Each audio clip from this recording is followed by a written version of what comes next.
Hello.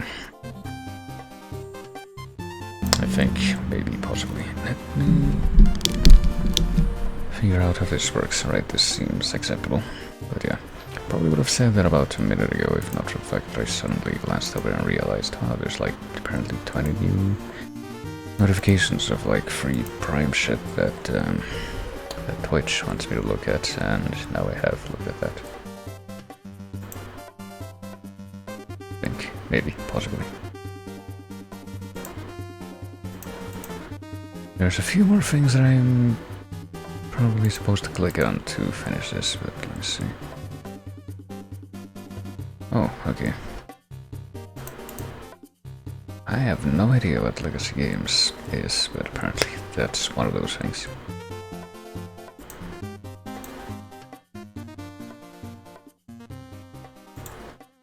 But yes.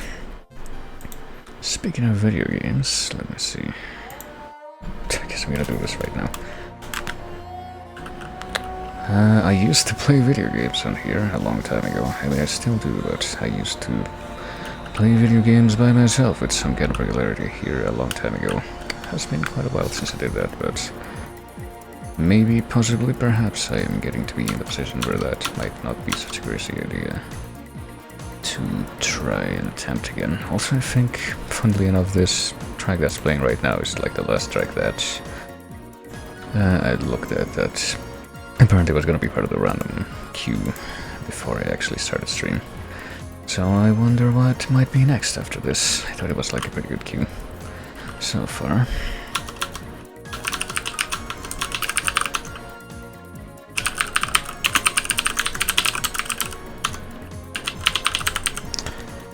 Let's try this, yeah, sure.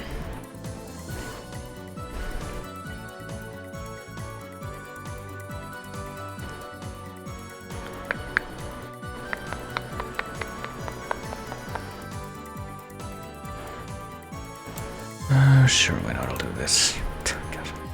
I have never heard of Legacy Games before, but apparently it's a thing that exists and is like yet another like game key thingy. I don't know, but apparently you can get free stuff off of that site directly if you. Well, I don't know if it's a key thing or if it's like its own like self-built DRM, like a bunch of them are turning out to be. But apparently you can get free stuff from them directly if you have the Prime subscription thing, which I reckon I probably will stop having at some point, but I guess not yet because it automatically renews in June, and that already happened. Oh boy, it's still June. You know, it didn't occur to me that that was actually the case when I said that, but yeah, okay, I'll do this. But yeah, hello Burn, hello Red Bear, and hello to anyone else who might be, what the fuck.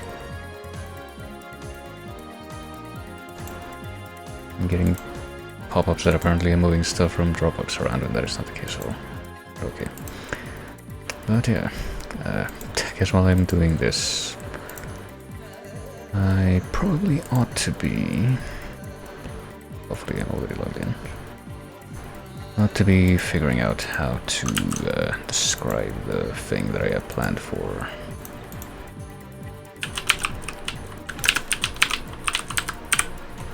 right now, which is to do another variety type stream like I've done on here a couple times.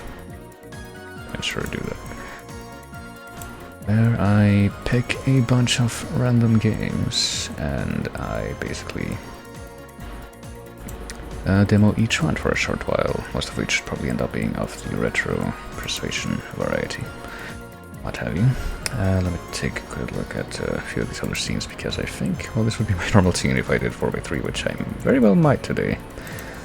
And this is the other scene that I usually use when I do 16x9, and somewhere in each of these places I'm gonna have to figure out a place to fit like a couple of, not that, that's just like full screen, which I don't really use for streams anymore. But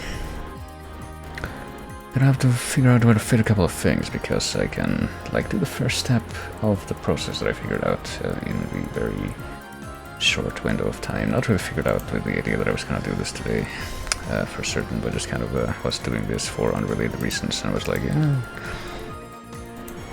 why not? I'll just do this. Let me see.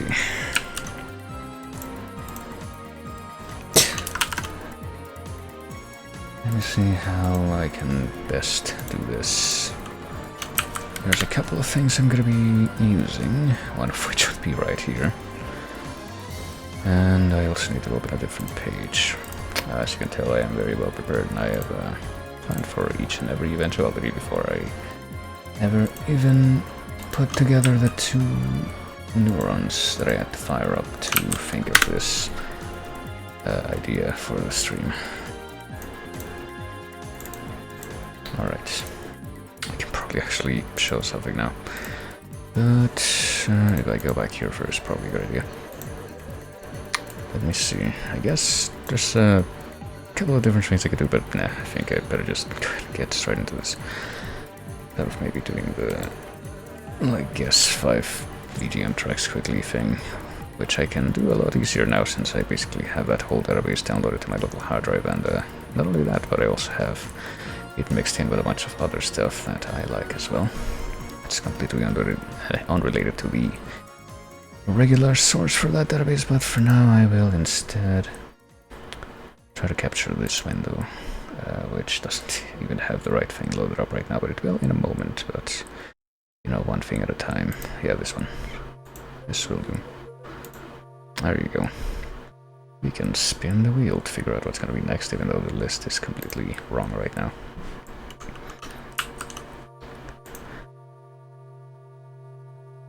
We're not going to do calf races or mountain climbers or whatever the heck these are. Are these all supposed to be exercise names? What are mountain climbers, Pavel? What are Supermans? Well, let's see. But no, what we're gonna be choosing from is not these. That would be like too much to ask of me, clearly, but rather these. And we're also, these are all like alphabetical right now, so I'm gonna shuffle them. These are all like all the different games that I may or may not be able to try out for a short period of time right now. I've narrowed down based on a few criteria.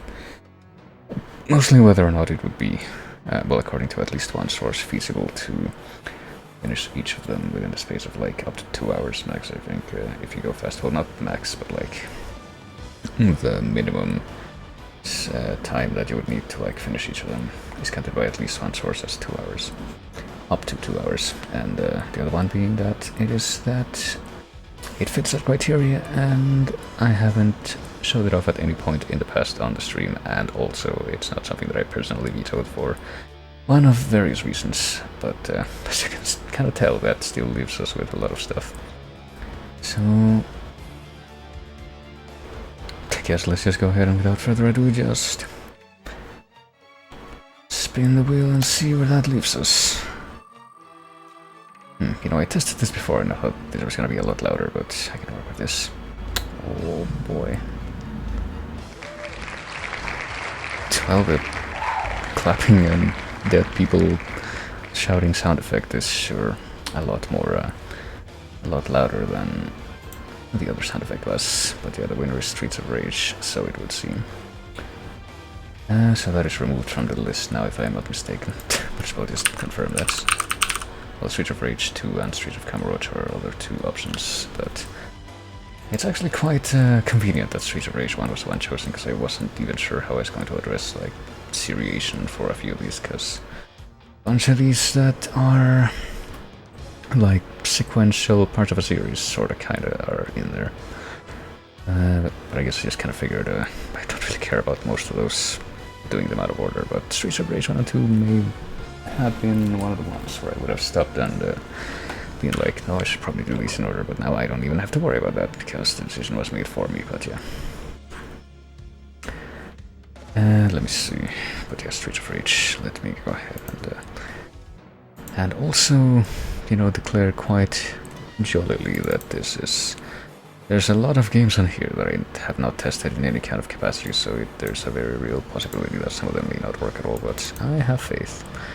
I feel like the ones that I was most paranoid about I did test out already, just to make sure that they would work. Oh yeah, and Streets of Rage is a little bit harder to find when you're searching for it through certain channels, because it doesn't show up as Streets of Rage in most channels of that nature, it shows up as Bare Knuckle Ikari no Tetsuken Streets of Rage, so it's not even gonna be under the letter S.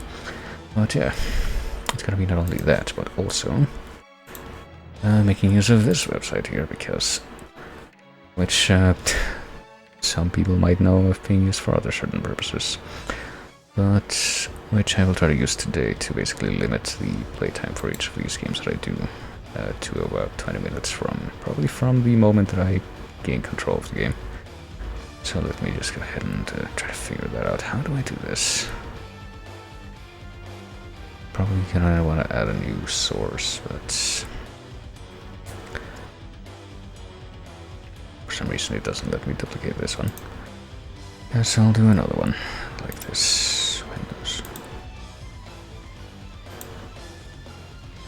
See, if I was a good streamer, I would have worked out all of these details before I did anything, but that is clearly not the case. Right, so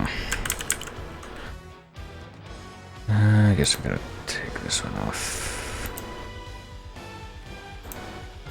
So this is a new one, I guess. And this one is gonna get cropped as well. But, you know, that's why we have the music as a means to just mask my incompetence of Hello Ecuador. And serve as a distraction. So let's see. But yeah, I suppose I could try something like a more effective deflection of my competence by like trying to perhaps discuss the game itself. I don't really know anything about Streets of Rage in any capacity. I have never touched any of those games, but I suppose that's about to change. I actually am not even sure what game this is. If it's something that I put under, it's probably Mommy Demastered. I mean, you can see it on stream, but I can't hear it. It's already for me. I see it now. Let's see.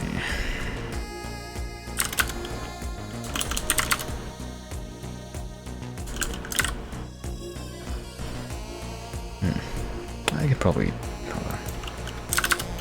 yeah. Not that much. But yeah, I guess the first thing that comes to mind when I try to think about stuff that I might be able to say about Streets of Rage is my own incompetence and reticence towards playing beat-em-up type games, which will probably be put in very clear display. Okay, yeah, this looks a lot more workable. In just a moment here, because I believe we are about done. Alright, so I guess I'm gonna put the 20 minutes like right over here. Yeah, that'll do fine, I think. And now I'm gonna try to figure out if I can actually show the game, which with any luck should be the least complicated part of this, because this is the part that I've technically done many times before.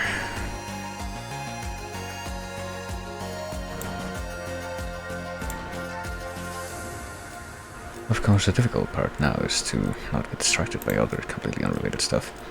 Still 300 tracks off in my personal playlist, have to figure out what shit I'm missing. Well, like 300 tracks off from... like the total that's confirmed to be in the chase, or... I'm not quite sure 300 tracks off of what is what you mean by that, but... when it comes to stuff from the chase, I believe I mentioned this recently, I think... it is slightly less than 50% of the tracks that are in that I think that I have assessed that I can guess reliably. Which is, you know, 50%, well, the 50% plus that I'm missing would be considerably more than 300. Try like 10 times more than that. But the Unity thingy that Prody linked for some people to try out has actually turned out to be a pretty good tool, I think, for a few reasons, not the least of which being like repetition. So that's turned out to be pretty handy. Alright, I believe we might be ready here.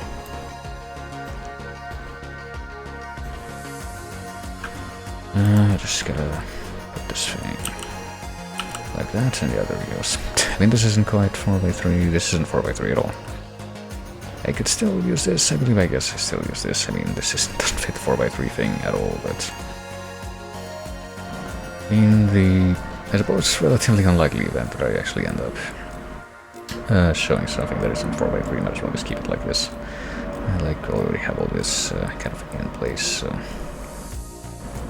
let's just stick with it.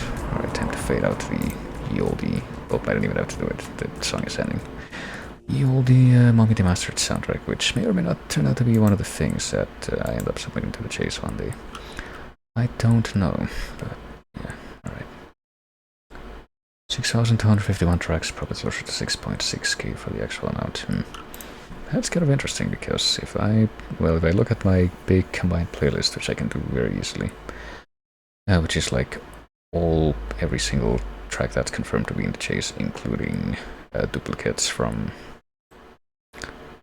including confirmed duplicates from like different versions of one game that have like different versions of the same soundtrack, and also assumed things that are in, even though it's not been confirmed that that they have played in the past. Like for example, like Mario 1, or well, Mario 1 is only like 3 tracks, so that's a bad example. But like Mario 3, let's say, like every single track from the regular version of that's confirmed in the chase. I also have every track that's the equivalent of that from the All Stars version, even if it hasn't actually played. And I also have, if I also count all that, and also the stuff that's in pledges and submissions that has not actually gotten in yet, I am at 6,956 tracks, so less than 50 tracks away from 7,000.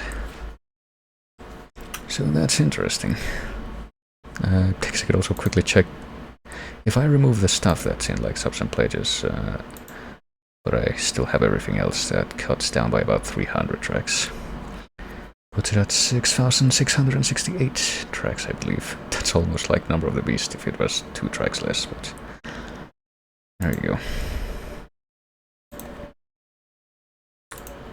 If I look at the stuff that's adjust the stuff that's in subs and pledges, that is 243 tracks. But yeah. But anyway, I think I'm gonna try to play this game now. Let's see. Sega. Oh yeah, I don't have like the volume for this reduced, let me fix that. Current volume is that. That's actually kind of high. Let me lower it down a little. Is that how much? Okay. There we go, it's normal now. Should be at least. Kind of missed the opening crawl, but there's a powerful secret criminal organization taking over. This place was a nice place once, but now it's not safe anymore. This turmoil... Amid this turmoil, a group of determined young police officers has sworn to clean up the city. Among them are Alan Hunters, Axel Stone, and Blaze Fielding. They're willing to risk anything, even their lives, even though that would be like the implicit first thing that they would be risking if they would be undertaking this. X-Cup, Bonsai, and Boxing. Lambada and Judo. So they're all X-Cups, not like currently commissioned cups. But they're still gonna go out and do this. Streets of Rage. 1991 Sega, and apparently one of the things that apparently people would say that they know Yuzo Koshiro from, even though that would not be the case for me. But that's hardly surprising. Alright, let me actually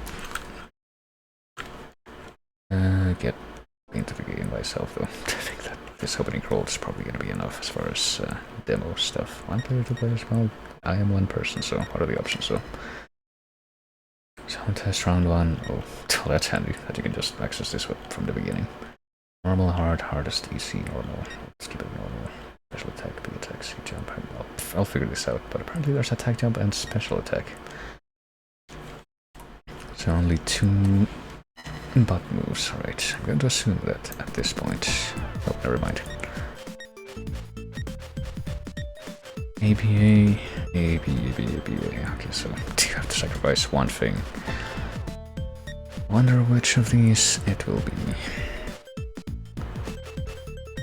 Speed, power, jump. Not quite sure how useful the jump is gonna be, so many things will go for Axel today. Let's see, from the moment I gain control, which is probably gonna be right now, we begin the 20-minute countdown timer. And when the time is up, I will switch over to the next game, I think. Wait, what?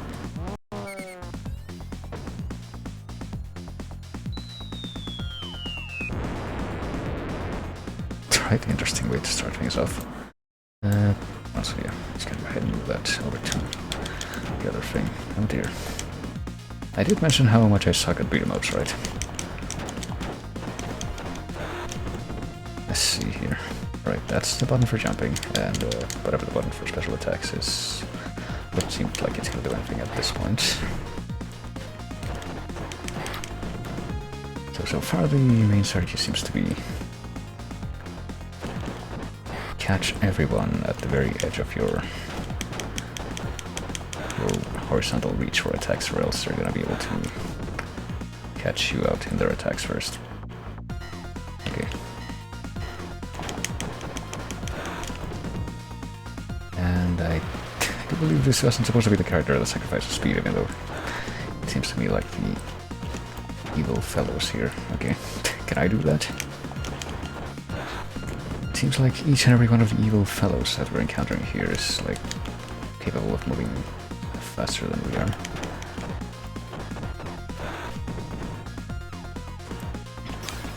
Okay, so I was kind of wondering if it was going to be possible to interact with some of this stuff in the background. I guess I'll pick up the bottle. It's not even broken yet. And get thrown. Can I pick up this apple and heal myself? Alright, just a second. Well, now it's broken, clearly. Now it's gonna pack more punch. Or not. Can I... It looks like there might be some potential for this thing to have better reach. I don't know. I kind of want to try to find out exactly how many objects I can break. So far it seems like I can only break the telephone booths. I don't know if I should favor the broken bottle or that lead pipe that I left behind. Assuming that it's a lead pipe. It could be, I don't know, a tin pipe for all we know. Who am I to try and figure that out? Doesn't seem like you can really run in this, like in, say, Golden Axe, which is, oddly enough, another game that I believe is also Sega, which I was testing out as part of the sort of lead up to this.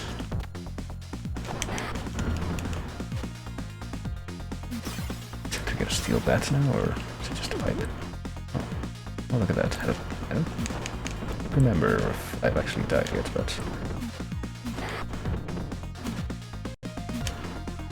apparently we're just getting started. I have absolutely, well, I'm guessing based on the picture that I got that for getting 1,000 points, but it did kind of seem like it came out of nowhere without that context, and I guess the bat is gone even though couldn't really tell because of the foreground stuff. I kind of want to keep going until I find another, oh dear, another one of these booths, which can maybe give us something to help out my situation. That does seem to be their primary purpose. Oh, guess we are not done yet. I think the strategy for trying to approach these enemies that clearly have more horizontal reach with their weapons than I do with mine is to use the depth. Oh boy. What could this be about? Okay, this dude is kind of big. And I do happen to know what this strike is called, just because I played Chase, so I'd say that it's a pretty fitting moniker for this situation, if you find yourself facing somebody of this stature. Probably wouldn't be a good idea to do as the song title suggests, though. Perhaps it would be safe to assume that the passive of that is going to occur, but As far as you being the instigator doesn't seem like a great idea. Well, almost could have gone by without me losing a life, but not quite, it seems. We have hit the streets, and yeah. I suspect that a good chunk of these games are gonna turn out to be stuff that have retro achievements integrated, so expect to keep seeing those pop-ups. And next is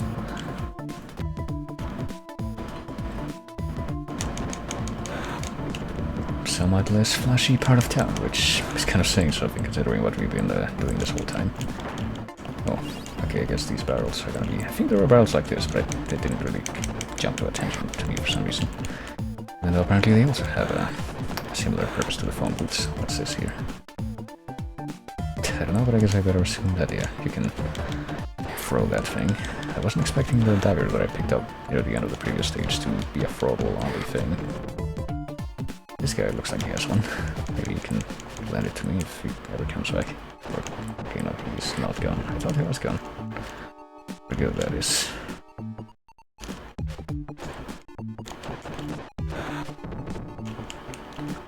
I suppose some items you're only gonna be able to use by throwing instead of being able to use repeatedly, which is very much a okay, now I know kind of situation.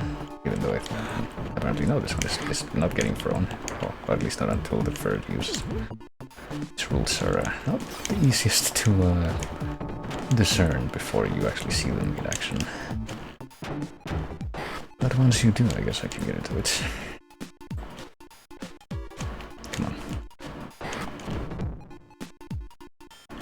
Look at my ironclad barrier of...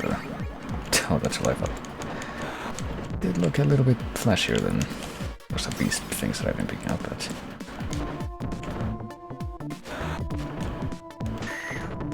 Alright, just trading blows there.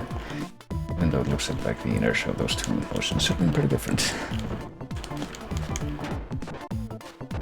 I'm here to critique the realistic physics to be found in Streets of Rage. Okay, we're both dead. I was wondering if one of them was gonna stay alive, but it's not. Oh shit.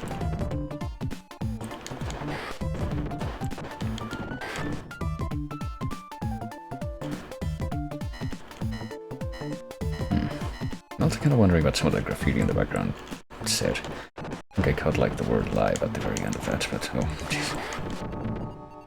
Didn't I pick up an apple like a while ago? I'm already is dead. Well, you know why. It's because I'm not good at beat 'em up games, but... okay. And I was so sure that I had done that in time to not get cheaped out, but... we need to make full use of like the full horizontal reach of each and every one of these attacks. Well, let's hear. When I have about time. Okay, what is Junkrat doing here? I felt definitely hesitated before I said that, but I feel like in the space of 2 seconds I couldn't quite think of a better example for comparison.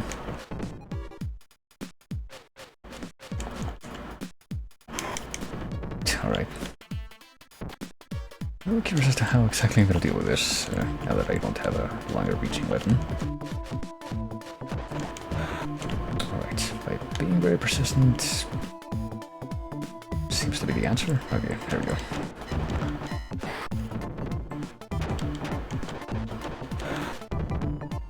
Persistent, but perhaps not very fortunate.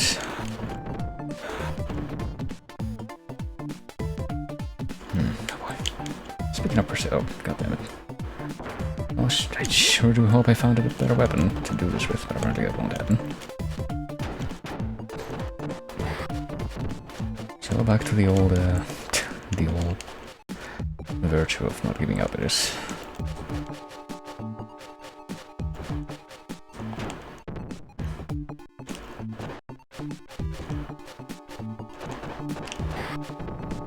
This guy has axes instead of torches. That somehow doesn't strike me as a much better alternative.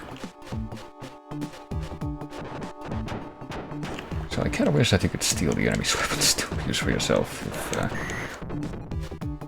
you're in that situation. Bare knuckle. I should probably look at some of the description for some of the achievements for this after I am done, just so I can try to figure out, you know, what why I actually got them. Some of them seem kind of self-explanatory, others not so much. This one does not seem to be terribly so. Come on, don't be alive anymore, please. Nope, you're still alive. I mean, I assume that I'm killing all of these people instead of just, like, knocking them out or whatever. Or perhaps I am merely projecting by speaking in video game terms. Yeah. I need more of the, more of these fire hair people, but now this guy is another Titan, but has Freddy Krueger claws.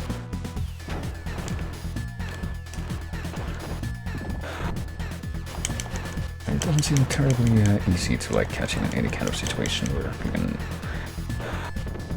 like hit him first, to put it that way. He does move, he does have a health range and very sudden movements. Oh, that appeared to have been killed. Well, I think I'll go with the usual here. How do I confirm each of these letters? That's how. No, goddammit. Oh, okay, it does let you go back. Can I change it? I can't change it. I can continue though, so let's go ahead and do that, I guess. As you can tell, I'm not going to be playing each of these games for terribly long, so no real reason why I would want to like keep on starting over in each of them. Alright, so I definitely... Okay, so it's like a fucking Sephiroth Kingdom Hearts situation where the health bar is so large that it extends the... it overreaches the limit of the regular health bars in the game. Hold on. Oh. Okay, I was wondering what this button was for. I suppose I can use one of these here. The question is, how much will it really help me? Okay, so I was gonna say, is this like one of those situations where the does it actually need to hit the target, or is it like one of those flashy summon animations where I can think of from that like one Flash game, except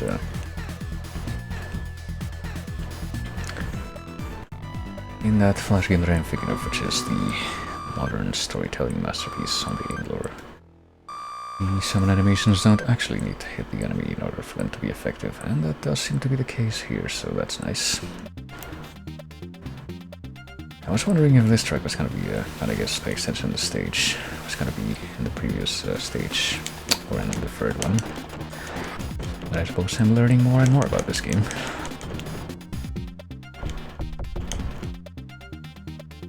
What's this on the ground? I mean, I don't think I want to let go of this bed if I can help it, but...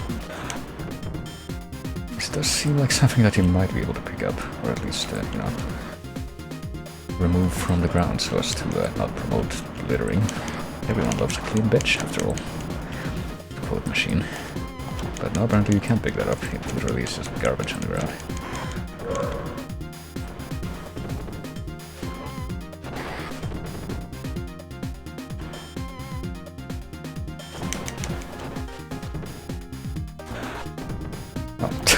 Couldn't see the knife that was left on the ground because the waves are part of the foreground, just obscuring everything.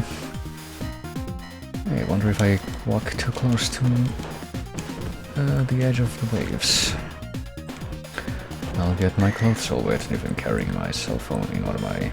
well, I guess it's like the 80s or something, so that wouldn't necessarily be an effect. But if I'm carrying any electronics in my pockets, my pants pockets, they'll get soaked and end up being rendered pretty much useless. Which is certainly not something that I would say from, you know, personal experience or anything. No, sorry, why would I say that? And just the fact that, you know, you're just trying to walk close to the beach because it's... just because it's nice and because you don't get a chance to do that terribly often. And you end up with soaked clothes for your trouble, which are kind of irritating to walk around in. Oh, jeez. Okay, so I thought you were supposed to swing a couple times with the knife before you threw it, but apparently you do throw it immediately, or I wonder if that's just because of, like, placement or some specific button combination that you do.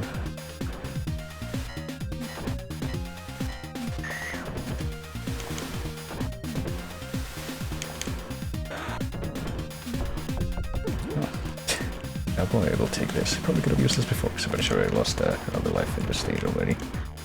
Or else I would have 2 lives left, if I'm not very much mistaken. Probably could have also used meat after that happened, but you know how necessity and actual stuff happens. I don't know. I feel like there's some kind of adage that I could quote here that exists in some form, in some persuasion at some point in human history, but I can't think of what that would be to describe my situation, which is the stuff that you need the most is... oh, I ran out of lives again. That's okay. Got 5 minutes on the clock, and I'm gonna make the most of them. Right after I finish writing this again.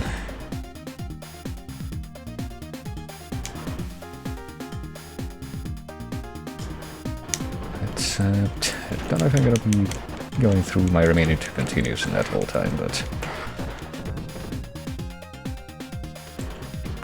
it's definitely not out of the question. I can tell you that with quite a lot of confidence. It's a definitive possibility.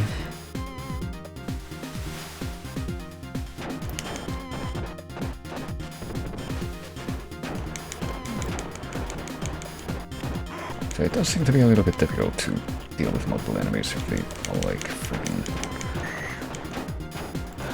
They can all gang up on you and you're taking care of them one at a time. It does seem to be a little disproportionate. Those weapons are more valuable than you might imagine, in that sense. With respect of trying to get the best possible efficiency usage of the weapon's range, but now it's backfiring on me. What of this dude with the like yellow jumpsuit and the pink hair? That reminds me of a character from Danganronpa 2 that actually has the yellow jumpsuit and pink hair, and okay, well, this is the most barbarianist of the barbarians so far. To the point that it's making me wonder. He's got like full-on golden axe enemy that runs at you energy. I guess that's supposed to be the strategy that you use to actually get hits on him. Not for the fact that he's so much better at it than you, and he's also got like this freaking flunky that will probably keep coming back. Ow. Even if you beat him up, so it seems a bit futile. Yeah. I have 3 minutes left, and that definitely leaves plenty of time for me to game over literally on this part. I was expecting something like this to come at the end of a beach stage, but you know, yeah, I can't really... I guess I'm gonna try to beat up this dude in the blue jacket first, but I don't know how much it will really change things, as you can tell. Oh, comes his replacement already.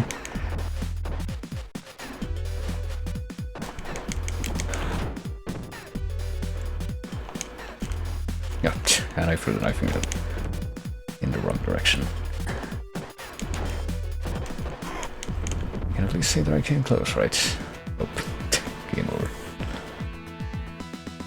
Not quite in the same space that I was expecting it to, but, you know. There you are. I made it to the 3rd position, as far as the ranking. RD2, round 2, round 3. I'm guessing the one at round 2 was like the first time that I lost all my lives, and I guess I had a higher score. I wasn't really paying attention, I guess I had a higher score at that time, and I mean, I'll play a tiny bit more, I guess, just to squeeze as much as I can out of this, like, 100 seconds that I have left. Oh dear. Guess we'll try Adam this time, just to mix it up a little. Oh dear, I'm thinking that each time you lost all your lives, your score resets. That's why that happened. Oh, it occurs to me that I probably could have used my special attack and maybe actually beaten that boss, but oh well. Too little too late, that thought.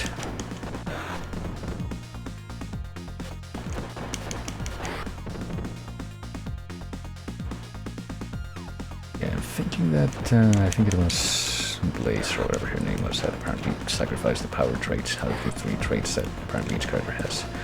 Which doesn't really seem like a good trade-off, considering that it's probably just gonna be in your best interest to kill each and every one of these enemies as quickly as possible.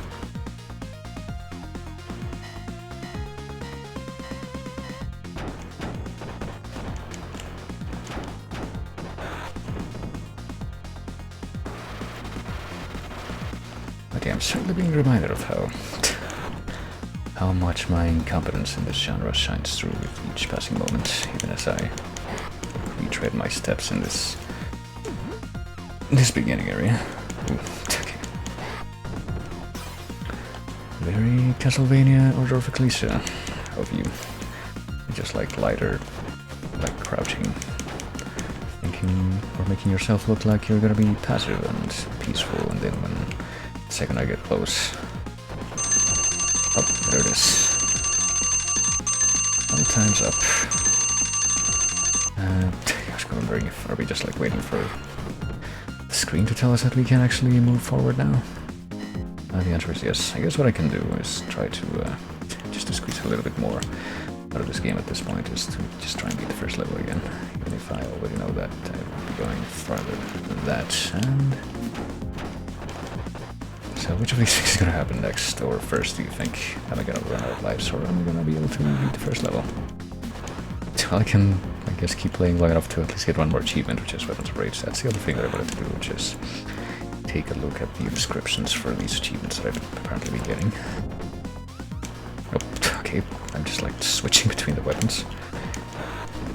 Even though I didn't even realize that that would happen. Or I can just grab this guy and completely nullify the weapons that I have, because I just put them down when I grab somebody, so it would seem.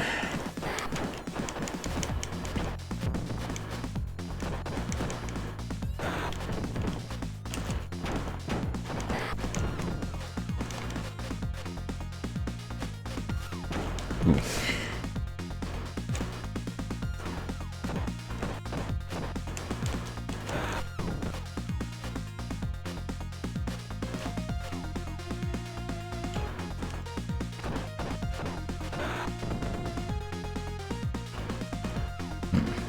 This is like right next. No, I guess this is not in fact right next to the place where you fight the boss, but I did say that I wanted to try that, so I guess I'll stick with that. If I can just do the first level boss again, have that be the stopping point. Boy. Didn't this guy have a knife? He did have a knife, right? So I think we did get like one of these knives just before we got to the boss the first time, so I'd like to take that as a good sign. Oh shit. I hit that button on impulse because I was just trying to figure out, is there any way at all that you can go faster in this game? Because the enemies clearly can. But I don't think there's anything you can do. Like double tapping doesn't seem to do anything. But the enemies can clearly like power walk if they want to go up to you faster. You yourself do not seem to have that option. Seems a bit disproportionate. As usual, I guess you can jump, but jumping doesn't really make that big of a difference in how fast you go. But it does seem to give you a little bit of an edge. There's clearly a lot of a good deal of stuff that you can do in this game that I have clearly not taken full advantage of, but you know. That is not really surprising. But you can't, you can only traverse the horizontal plane when you're doing the jump attacks. It looks that way.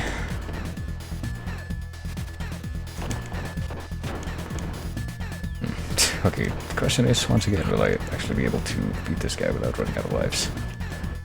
But I'm pretty sure I did manage to do that on the first go, so have I actually gotten worse on this repeat run? Implicitly.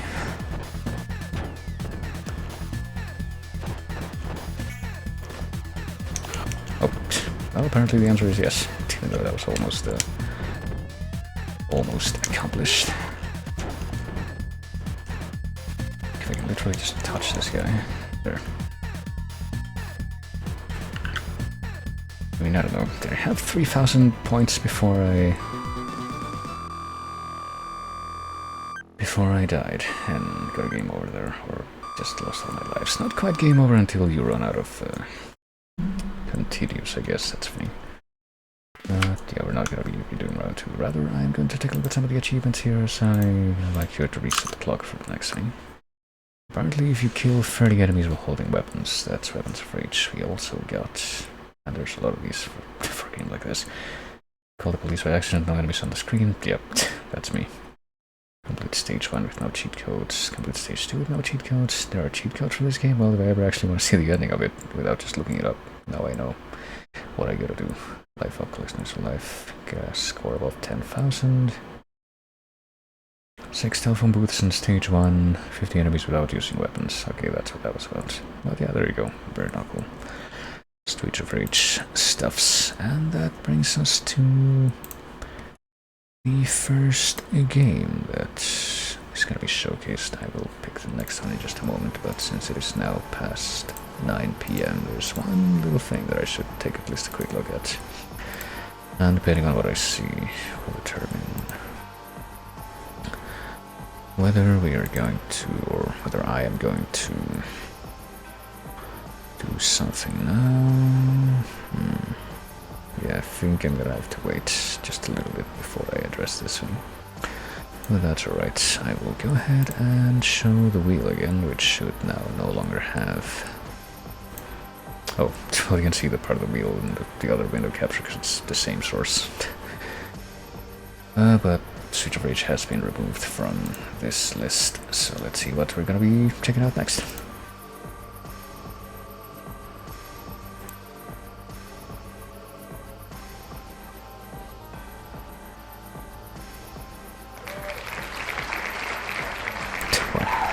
I'm consistently surprised by a lot of things. The result of this wheel spin is one of them, and the other is, you know, just a reminder of how much louder the freaking woo sound effect that you get on this site is, like how much louder that is than everything else. But yeah, I guess this is also gonna help me figure out whether or not the N64 Evangelion game has any retro achievements linked to it. I am going to find out. I'm also going to find out whether or not I even unpacked that thing, because there's a very real possibility that I did not. Let me take a look. It would be dumb to try and load it without doing that first. I have not done that. I will do that now. Let's see here.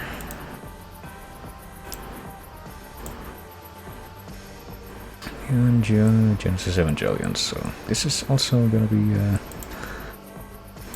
this is gonna be doubly interesting because where's the window capture? Here it is.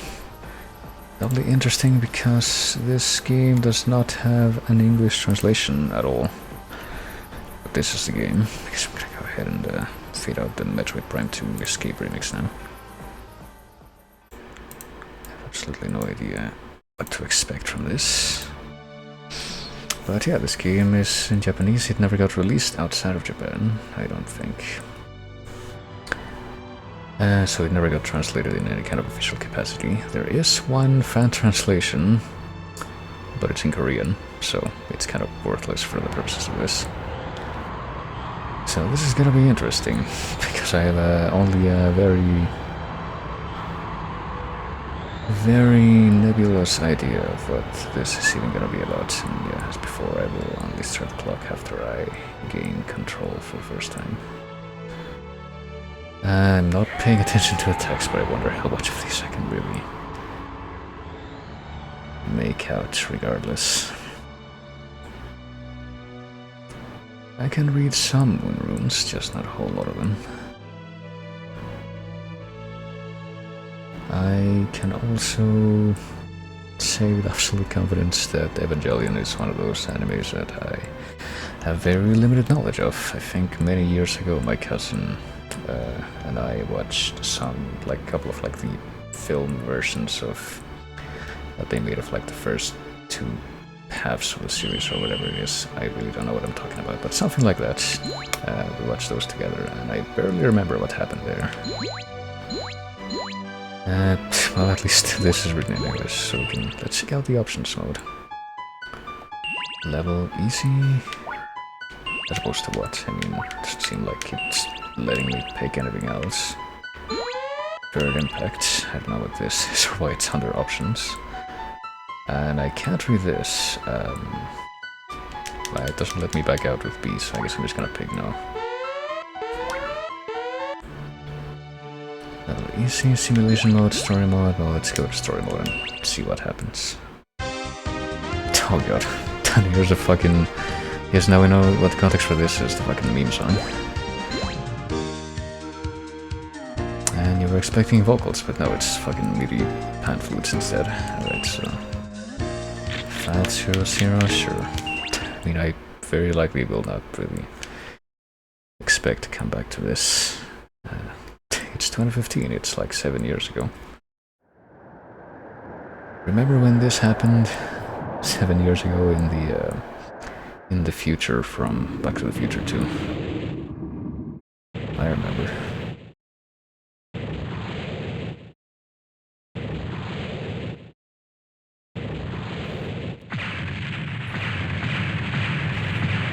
Shigashin. I think that means something. Yeah, I can only read like 3 of the characters that are on screen right now. I'm definitely becoming nervous though.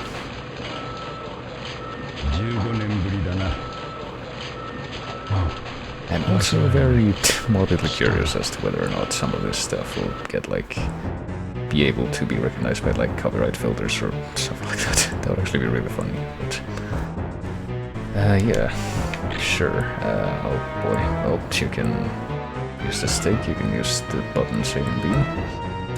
If you combine R with the stick, something may or may not happen. You can also use C down and A and C down together, maybe, possibly. I don't believe I'm in control yet, so I'm not gonna start the clock quite yet, but soon. I expect. Honestly, with how some of these games may or may not turn out to be drawn out, with like stuff that happens even when you're not doing anything, it might be a good idea to take license on that. I think I'm gonna do that actually, just start the clock now. 進路クリア、オールグリーン。発進準備完了。構いませんね。もちろんだ。死闘を倒さぬ限り、我々に未来はない。もちろんだ、that means something. 本当にこれでいいんだな。発進。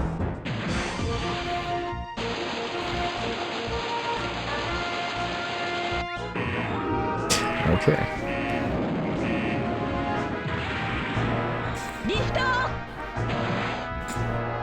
Doesn't seem like I'm able to do everything yet, but with this UI I suspect that won't remain the case for long. Oh boy, not okay, now I can maybe do things. Yes, I can. Okay. Can I slap forward with A and B? What if I use down C? Okay, that's... Like, this thing can use a shield, but I can also use a shield. I'll just cower. Let's get close to me. What are you gonna do? Oh, okay. I wonder if I can do that. I'm guessing this thing, this 34% in the bottom left is like my health or something.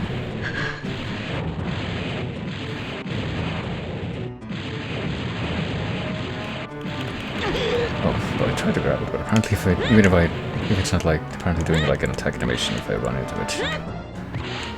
It'll still hurt me.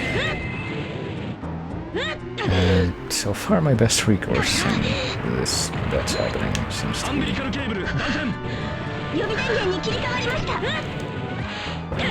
be just you know, my very own trademark style of like fighting game tactics, which is just keep on slapping until and have the enemy keep running into it until the enemy dies, or at least get as close to that as possible. There's actually a rather high amount of... I wonder if I'm supposed to be able to do anything when this guy's like crimping my head again and again.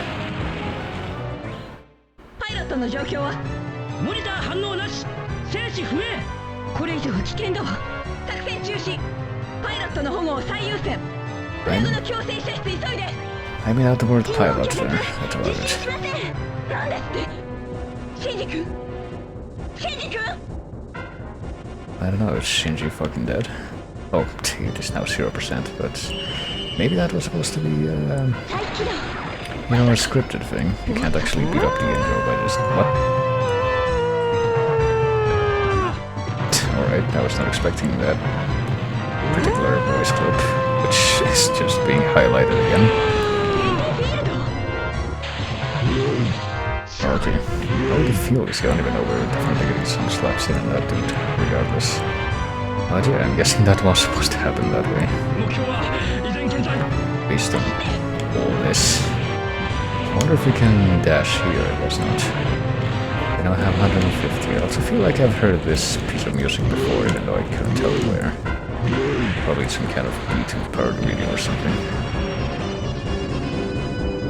Hell if I know what it's called, right?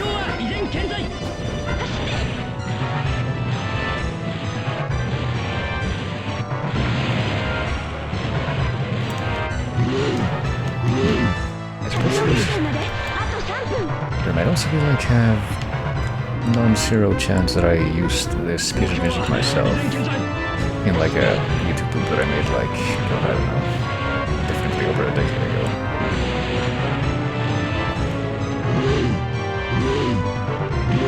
I mean, just doing this over and over again seems to be working out pretty okay, so I guess we'll just stick to that.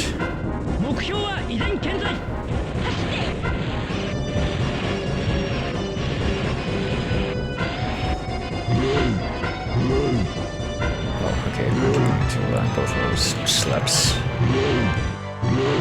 before we can do the kick. But yeah, it looks like our charts in the top left and top right are getting equalized.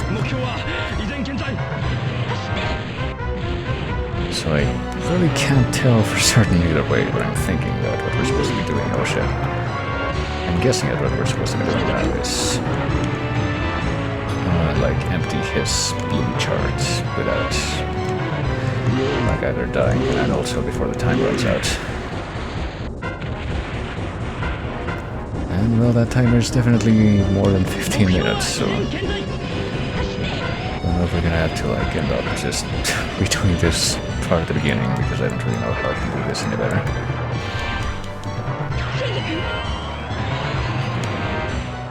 Well, my chart seems to be empty. I wonder what that means.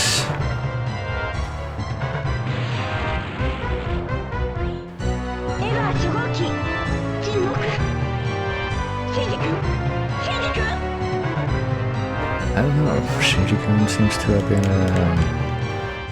an incorporeal blue flame for the better part of it. Well, I guess we're gonna continue. Better part of the last 5 minutes or so. There's gotta be something else we can do. Like, what about the... I mean, I've just been mashing A that whole time. What if I mash B instead? Okay, B is for covering yourself, apparently.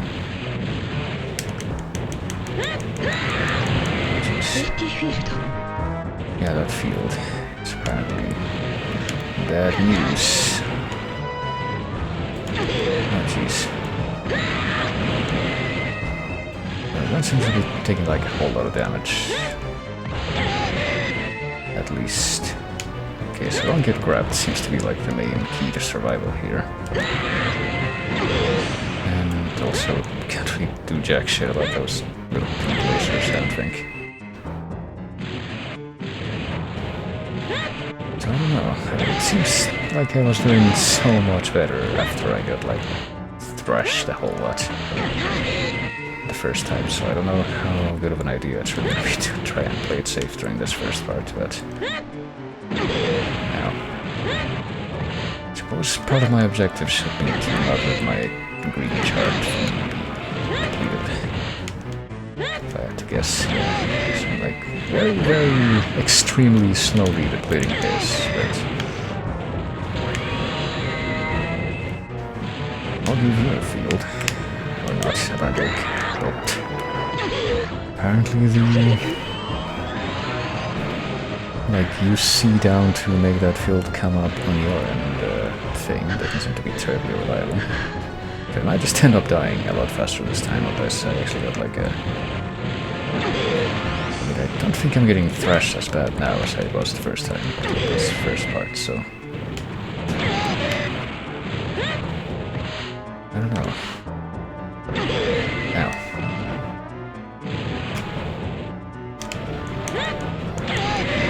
Ow. It's also Hello fault. No, it's Evangelion. It's, you know, the game seems as easy to understand as everything I saw of the anime. It also seems to follow basically the only piece of information that I have learned from, like, experiencing peripheral exposure to memes from the anime. It all comes tumbling down. It's all letting me down. Okay, so that thing... Huh. So no, I think that actually went much worse this time because we ended up dying without even doing whatever it was that triggered the super mode, so that was interesting. Because my one and only objective in this run of the game, this 20-minute run of the game, is gonna be... Let's figure out if I can... whether or not I can, you know, complete this first part. Should I just allow myself to get beat up? Because I mean, like, getting my percentage thing in the bottom left seems to have been like what triggered the power-up thing the first time. So I don't know. It seems like that's probably gonna be a good idea to just do that. Just that down. Unless there's something else I can do to like lower it myself.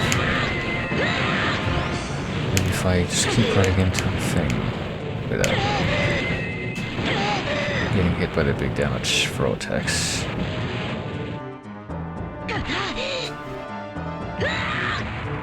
Or maybe do the opposite of that, just hit by only the big damage throw attacks. And nothing else. As a means of like...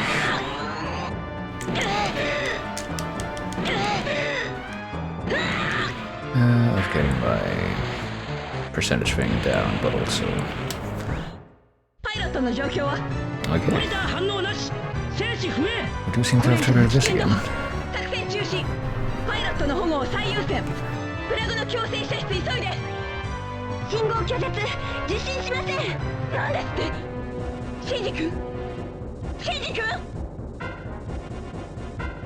Well, Shinji-kun, you are both at... like both of your meter thingies are completely empty, so I wonder what that is. Well, apparently if this triggers, you at least get... I forgot about that fucking whale, but you at least get half your green health back. So I think this is what you want, if you want, like, any actual hope of killing this thing, but I suppose we'll see. The thing I also haven't quite observed is apparently the clock is, like, present from the beginning. I apparently just spent more time getting the clock. Oop. So I guess now is the time to play defensively. Sorta, kinda.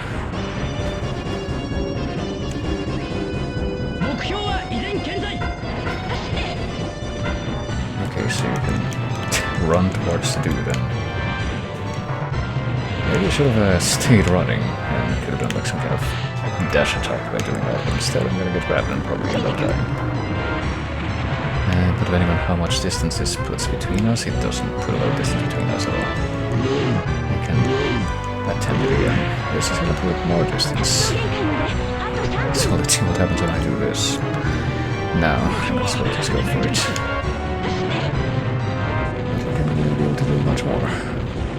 What the fuck are these sound effects? Are you supposed to like time an attack as you're dashing towards him and stuff like that? I don't know, it's really hard to tell. Since I can't really read any of the important prompts. But... yeah. Oh, it's too late, never mind. Okay. I can't really do jack shit against those, you know, tiny lasers either, but... I guess the only thing that I can do is hope that they're not enough to...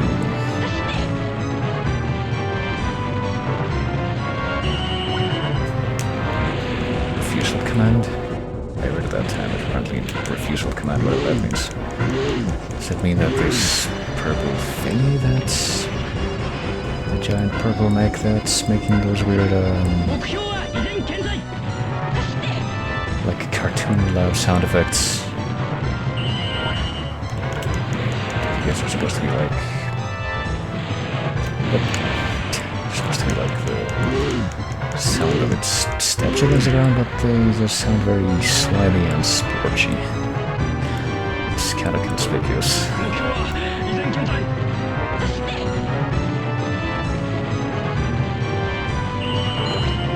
Oh, except, okay, I guess something different happened this time. Okay, I guess I figured out what I was supposed to do. I was supposed to press a button while the eyes go. Not that I really had any way of knowing that. And now the angel's almost dead, if not completely dead.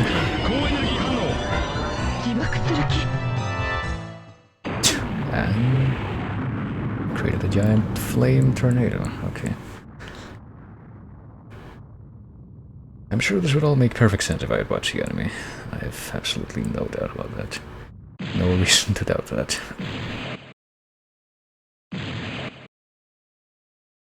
But hey, we completed my only self-appointed purpose, which was trying to finish the first stage, I think.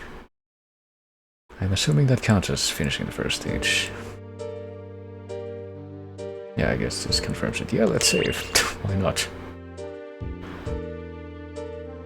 I have absolutely no doubt that I will feel very motivated to return to this.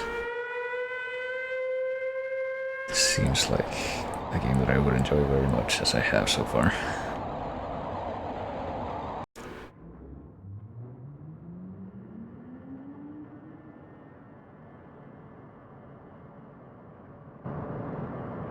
I was gonna say, are these giant buildings going into the ground, or are these older looking buildings being lifted up to... I guess it's the former one.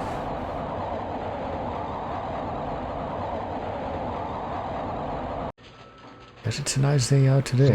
This giant bug-eyed thing flying around.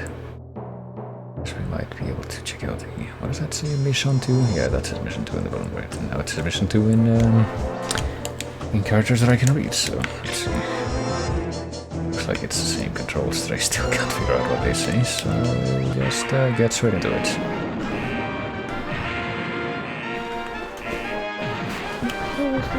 And... okay, I have a gun now. Okay, I guess that thing is in fact something I'm motivated to kill. I no longer have a gun. I mean... I think some of them are saying something like umbilical cable, not that I really know which specific thing they're referring to, but... okay. Every single, like, unusual progression here seems... bizarre. I'm trying a few... oh, okay. I'm trying a few button presses and I have absolutely no idea if, like, anything I do will make a difference doing this. Because if it's anything like the previous thing, the first stage, now it's more like Streets of Rage, I guess, just stabbing with a knife. But if it's anything like the previous stage, whenever I see something glowing, I'm gonna be motivated to press A and see if something good happens. Oh, I'm in control here. It's kinda hard to tell sometimes, you know. And, well, also like in Streets of Rage, the enemies do seem to have a lot more reach with their attacks than I do. That kind of stands out very, very much. Well, I guess, harkening back to the first stage yet again, I'm thinking that what I should be trying to do, if I want to survive, is actually...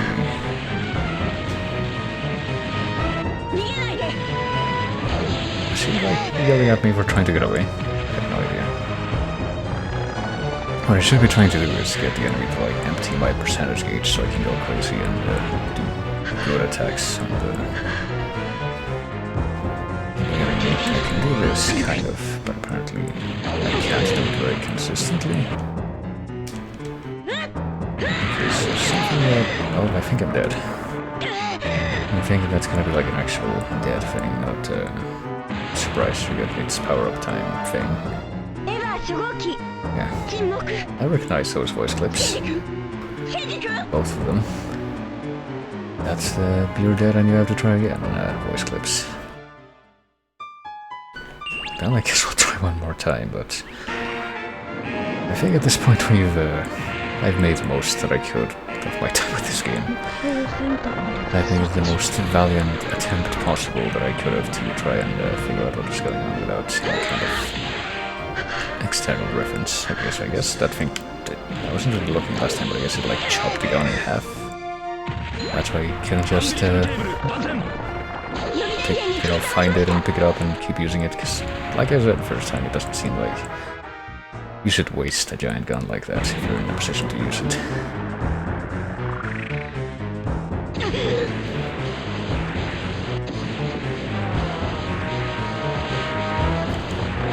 Oh shit. I don't know if I can guess you're supposed to press a button to do the throw that he does there. It doesn't seem like pressing a button while the knife is glowing does anything wrong, so...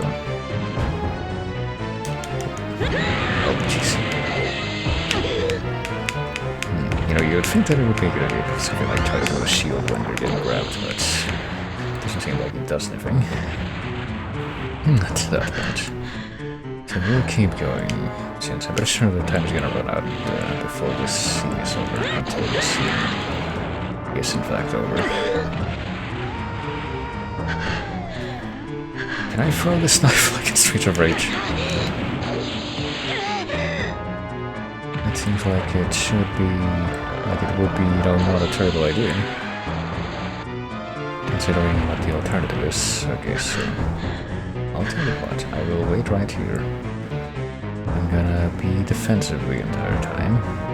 Let this red glowy angel statue thing, it looks vaguely like a chase area. There's a time limit getting close to me, and okay, apparently it can grab you from that far away.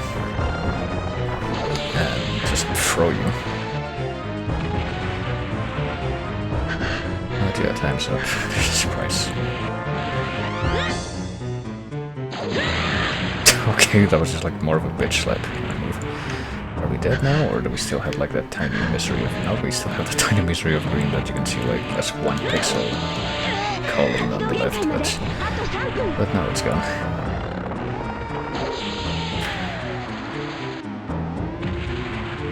Yeah. Oh no, changes there, which I think, based on some of what I've seen, people who actually care about the anime might be like the good ending, but yeah, I guess I'll actually get to see what happens when I pick don't continue, because we're not continuing. Oh, look at that, game over. I'll reset the clock now.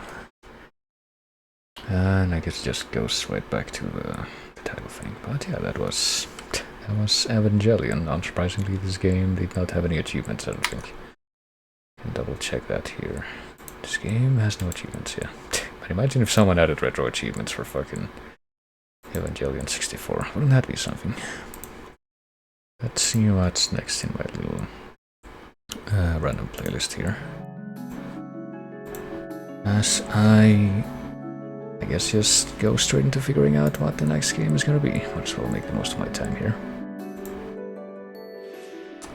This hasn't, because let's see, Evangelion 64 and Streets of Rage 1 should have been removed from the list, because I think that's how this works.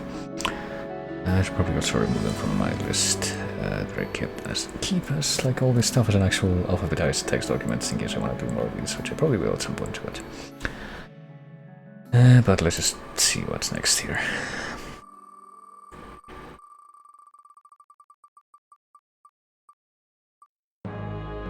Oh boy.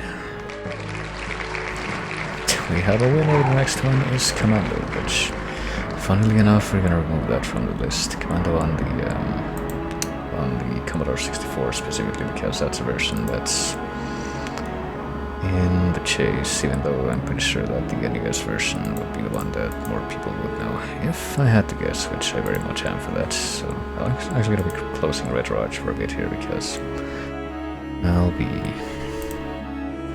loading up a more specialized thingy for C64.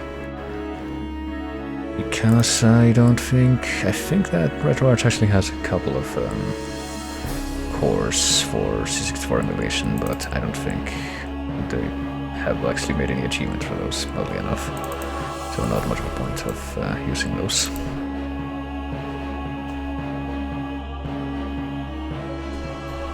So let's see here. I got me Commodore 64 emulator. It's Vice 64, which I'm pretty sure is the one that most people would use. Let me see, I don't have the game capture on right now, do I? Yeah, that would be why this isn't showing up, but now it is. Let me actually check, like, one more time. I'm pretty sure if I look at, like, the list of systems that are supported in Retro Achievements, C64 is not on there, even though they do have... Yeah, freaking 3DO, they have Amstrad CPC and Apple II and ColecoVision and shit like that, but they don't have C64, oddly enough. You know, go figure. Maybe it's just like really hard to program retro achievements for those games specifically, but I don't know. But yeah, let me just get the tape ready for this, because that's how I figured out how to get this running. And let's do... I really like this track. It's like one of the few really standout tracks from this OST, even though this OST is pretty nice. This game is pretty nice, actually. Probably wouldn't have said that I would have called myself a fan of tower defense games in any capacity until I played that game, but let's see here. Start up Commando. Tape. Which is the way that I got it to work. And let's, I don't think this has like any special loader music or anything. Maybe it does actually, but... yep, these are... Well, it has this. This is technically like a separate track that did not make it into the microsub. Because the ones that did make it are the the actual in-game theme, or just the main theme. Which I think continues into the game itself, but also the high score theme, which just seems like a slightly arranged version of the high score theme for Monty on the Run. Which is another thing that's on here. Since these are all made by Mr. Monopoly of well-known C64 tunes, aka Rob Hubbard. So yeah, as nice as this is, I think I'm just gonna go ahead and do the warp speed to cut down the loading time here. Bring this back for a moment. Oh wait, not that thing, the button on my keyboard is linked to a different player, that's right, forgot about that. That was, we're not gonna be playing Street Fighter 2 music right now, we're gonna be playing this for just a little bit. Just a second while this finishes loading under warp speed and also goes into the game itself, which is gonna take a moment longer as well. Well, I guess this fades out in like the next 10 seconds. I'll stop it there and pay attention to the game. Because it should be starting up any moment now. If I take off the warp speed now, will it make a noise? Oh, hey, just in time. There you go. Now let me see, I do have the joystick configured for the second. It's gonna be noisy because I do have the keyboard as my means of controlling this, which seems like the natural way to do it, but yeah. There you go. I was kind of expecting the thing, what's it called, the melody to go in a slightly different direction, but then I realized that I was being reminded of another C64 soundtrack that also made it into the Chases of Microsoft, which was Sanxion, the loader theme from that, which is honestly pretty good. But yeah, let's see if I can get this started. There we go. Alright, well, I have game control, so I'm gonna start the clock now. And yeah, I think if I'm not mistaken, actually the premise of this game is that you're playing as Fidel Castro and Che Guevara if you do like the two-player thing, but just Che Guevara if you do the one-player thing, trying to do like revolutionary stuff, you know, as they do. It seems like a very good way of summarizing it. But that was like not quite conveyed the same way for some international releases or something like that, I don't know. Do not quote me on that because I am very uncertain about the things I am saying, but I do seem to remember something like that. As you can tell, I'm doing quite good at this game.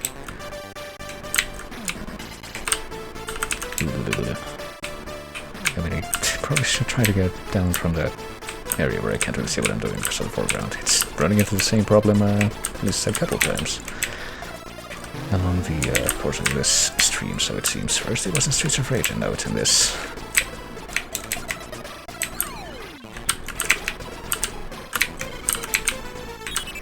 Ooh. Oh dear. I wonder if I'll get my high score high enough to where I can get it. Oh, it's like 9 whatever. Wait. Oh, never mind. I think my high score is actually higher now than it was. Oh shit. Well, we broke the first area. I'm pretty sure that I actually tested this first area before as just to make sure that this game worked, and ow. I'm pretty sure I never quite managed to... Jesus Christ. Never quite managed to get it cleared as easily as I did that time. That was like very fortuitous indeed. Okay, I don't know how well... What kind of hope I have of taking care of these dudes in the trenches here. Doesn't seem like they really are affected. Oh, well, there you go. They slew me very quickly, so, grenade toss is down and button, I don't remember. Yeah, I do seem to have something like that, but...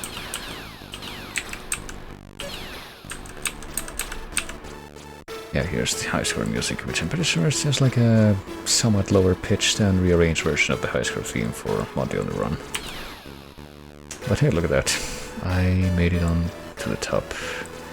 I defeated Chris and Rory and the dude, and the rest of those people that I couldn't read, but Adolf was at the bottom. I'll let other people who care more about finishing that joke do that.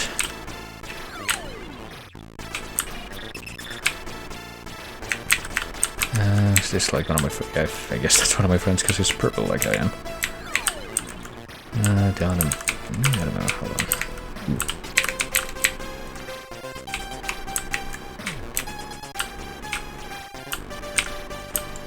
I guess, yeah, part of this game is just a little more about, you know, actually making it farther quicker than anything else. If I actually want to, like, see more of the stages and what have you, instead of just trying to be thorough and kill everybody. Oh, shit. Or collect every part of these gold bricks or whatever they are. I'm gonna position myself right here, I think, so I think I did quite well. Yep, this seems to be like the place where you want to stand if you want to just exterminate everybody as they come out of that door.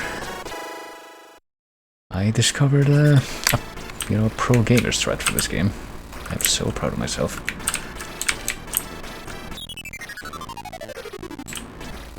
Oh jeez.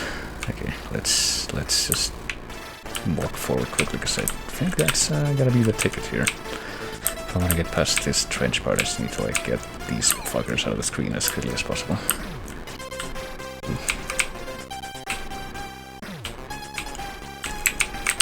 It occurs to me that I could probably also have included like Murasame Castle in the list of games that I put as like candidates for this kind of thing. I don't think I included it in, because it does, I actually played a little bit of that game by myself, and oh, shit. Only a place to aim for, I see. And it does remind me quite a bit of what I'm seeing here.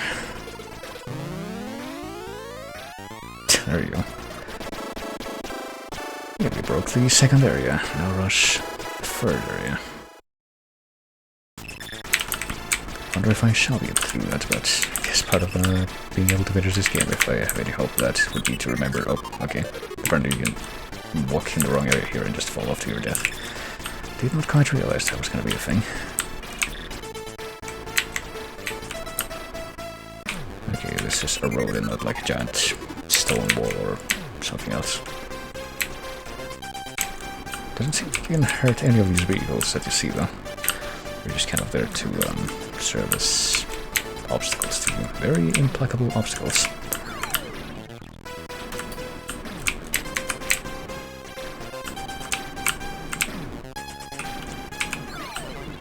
Oh boy. I gotta position myself very judiciously here because I'm going to assume apparently quite rightly so that same strategy is gonna be applicable here, and it appears that it in fact is. Congratulations, mission complete. Wait, did I beat the game? Did I, like, beat the game and get, like, sent back to the beginning? Is that actually what just happened?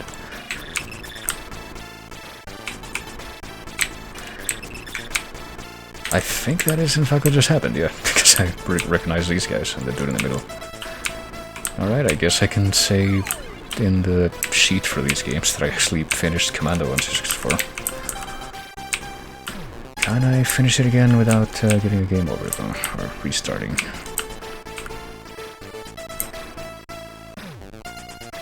I guess I'm gonna see how much farther I can go without... Oh, I forgot about the strategy. I forgot the things that I already knew were so important. How could I do that? I am so disappointed in myself. Alright, there we go. Now we got it. I was just a little distracted by the realization of what just happened. Space for grenade. Oh yeah, that's something that I technically haven't tried out yet. I guess I should probably try to do that. Oh shit. Oh yeah, it is space for grenade. There you go. I don't know what's up with these cars and bikes and shit. Like, there's anything you can do to not have them exist. Because it doesn't really seem like anything I did influenced that. In a way that I was hoping for it to. Goodness. And also, while stuff like Toho games are probably off the table, I feel like this is giving me more than enough my bullet hell fill, in a manner of speaking. Alright, let's just approach very, very... Fuck. I was hoping that it wouldn't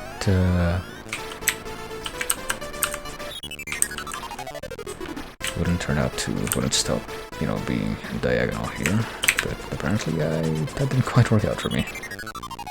And lined it out, alright. Let's see, there's gotta be a way that I can do this. So don't start walking diagonally until I'm like that. There we go. I'm guessing that rising sound effect is like the sound of me getting enough points for an extra life or something. Because without getting those, it seems to me like... Nope, shit, forgot about that.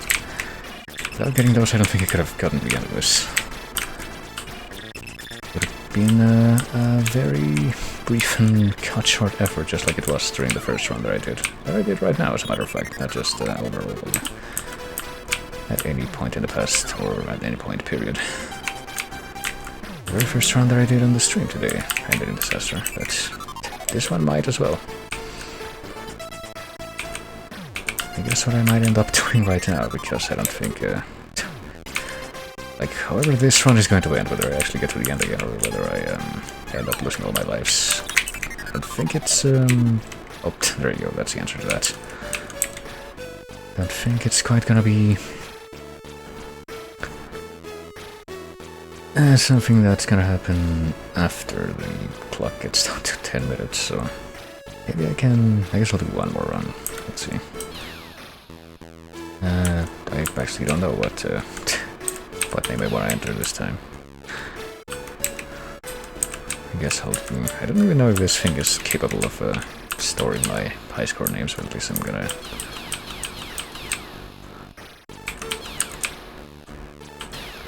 You know, I have the record of this stream. Sarah has a little heart symbol. Nigel and Keith, the dude. And yeah. I wonder if the dude or any of those other people can beat my score. Alright, one more run from the road. Let's see if it takes less than 10 minutes to do whatever it is that's going to happen here. I am certainly not throwing. I mean, I've already seen that I can actually beat the game, so... Yeah, you know, if actually getting to the end of the stages and getting to the end of the final stage wasn't enough, I guess I can say that by breaking 100k I certainly have gotten to the point in the game where... okay, that guy's gone. Hold on, can I collect this thing without triggering the door opening? Yeah. Which will go for, like, the high score here. Or at least as high a score as possible, since I don't think getting to the end of the stages isn't necessarily a concern anymore. Oh, yeah, this thing. I also try to experiment with the, although failed to collect that thing. Those things. Okay, so I can't kill these guys with the grenades, but I think it's probably more efficient to just friggin' run through.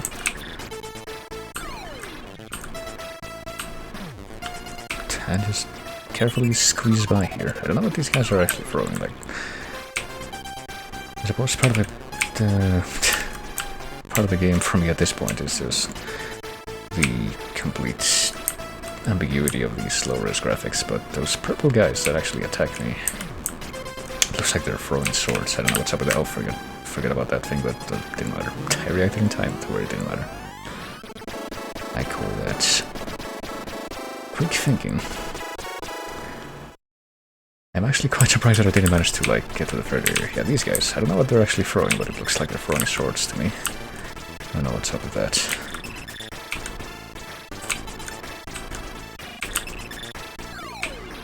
Yeah, I think before the time runs out, probably I'm gonna just end up taking a break from the actual game and looking up, like, the Wikipedia for it to figure out what the actual premise for this game is supposed to be, and if it's actually the same thing that I read about at some point that I was mentioning earlier, because it's a little strange, at least, to have that presented like this, if that's in fact what it is, but I guess I better confirm. Okay, here we go.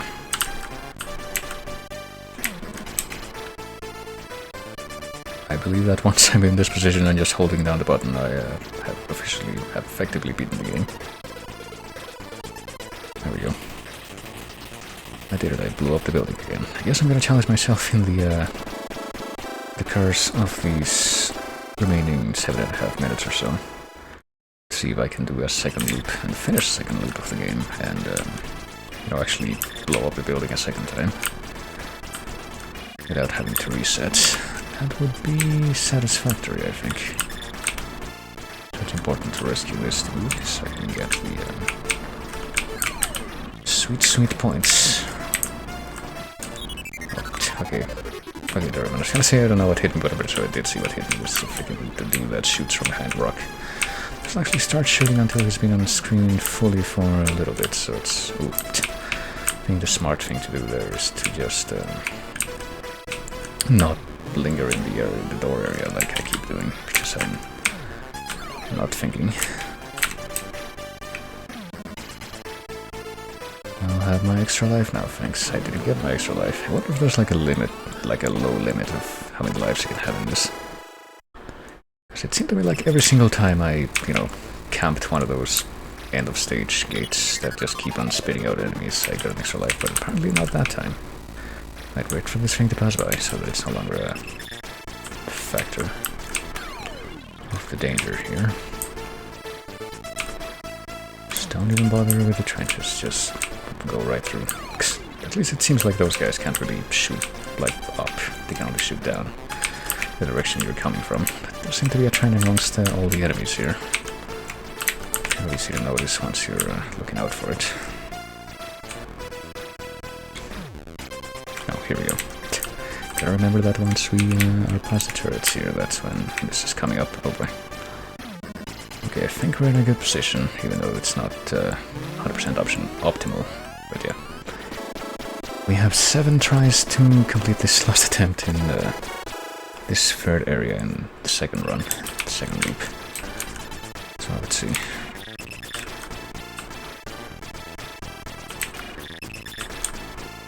Let's see how I do. How will I do? I would like the gold. I guess I'll implicitly try to go for the high score again this time.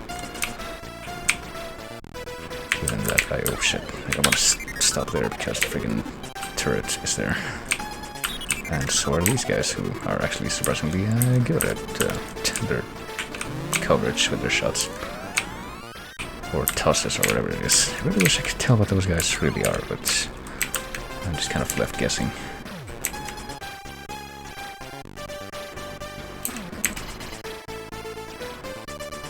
But, yep, I believe I have officially won at this point.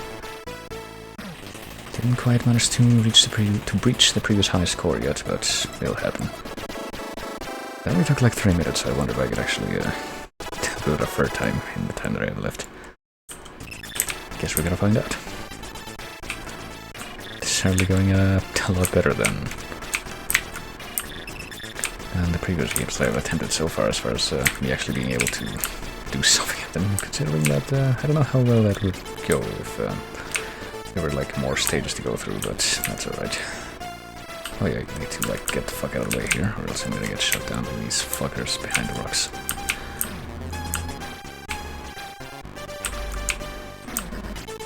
And yeah, I'm pretty sure like that I have officially broken the previous high score that I set previously.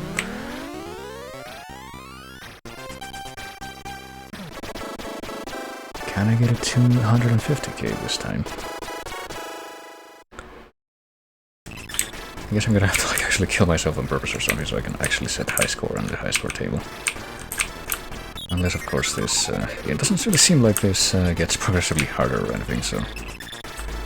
I imagine that if you were determined enough you could do this for like hours and hours, but I think I'm good.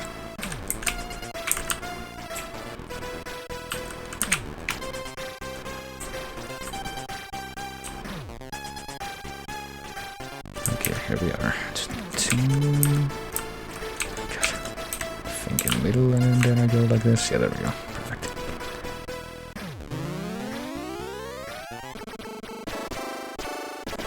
Broke the second area, now the final area for the third area for the third time. Or maybe it's like Pac-Man or something where there's like a theoretical maximum of points you can get. And if you're a real true gamer god, then you would, the only real way that you could ever argue that you actually beat the game is if you reach that point. If you reach the kill screen.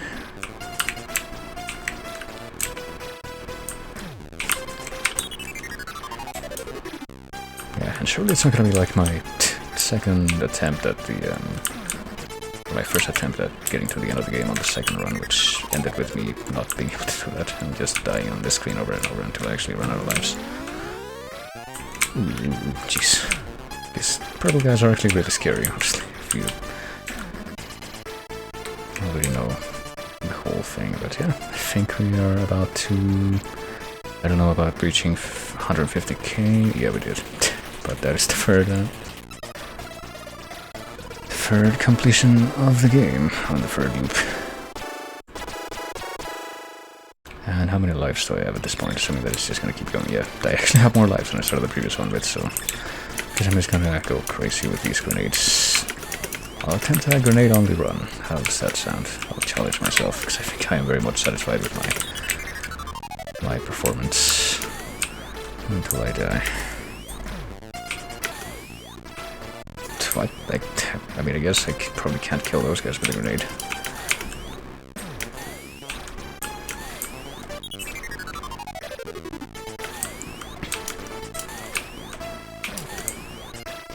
Yeah, I think grenade-only run is gonna get complicated when we get to like the end of the first area or any of the end of areas where you just have to like beat all these rushing dudes. It's gonna be a little bit difficult, but I don't know. I think, yeah. I'm thinking you're supposed to like kill a certain number of them that come out of that door, but...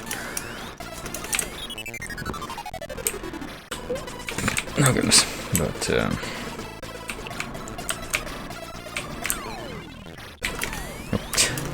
oh shit, that's actually a good deal then. I feel like maybe it's doable. Can I beat the first stage without, with grenades only, without running out of lives? Stay right here. Oh, almost. Just got this one guy left. And he's gone. Okay, we did it. We completed a grenade-only run of the first level. So clearly it's doable. But the time's up. I still think I'll keep going until I run out of lives. I think it'll be, won't be long, especially. I guess my next prerogative will be trying to figure out if I can kill this tank with grenades, which I don't think I can, but I will die trying many times until I am actually out of lives, so yeah.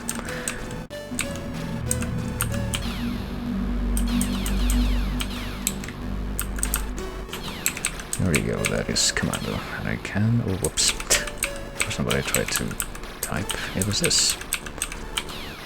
And there I am. I'm gonna take a picture of this as a screenshot of this as my as commemoration of this occasion, I guess.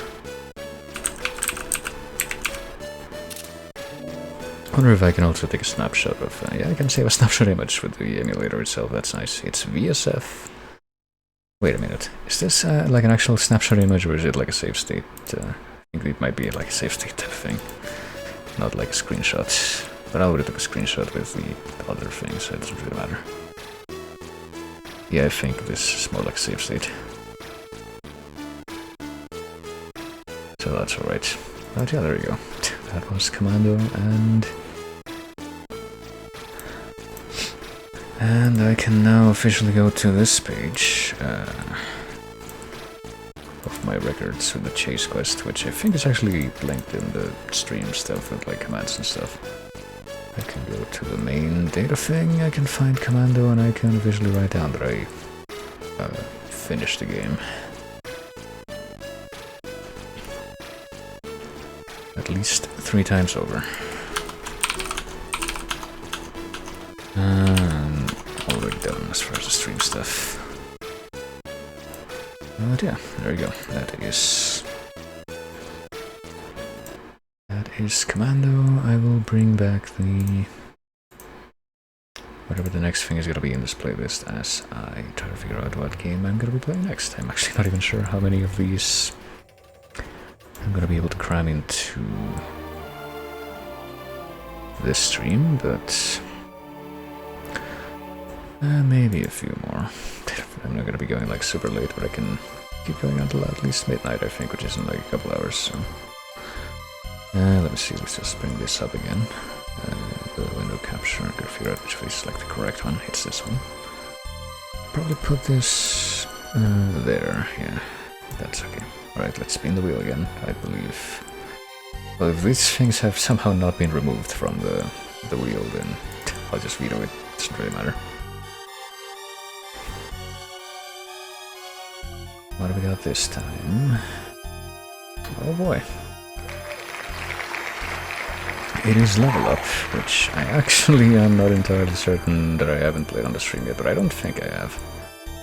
That is, we're also removing that from the wheel.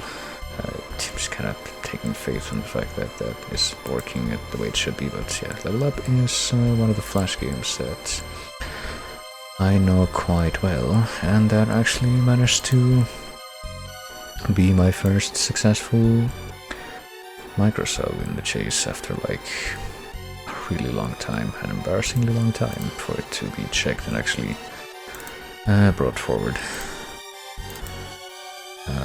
Okay, hold on.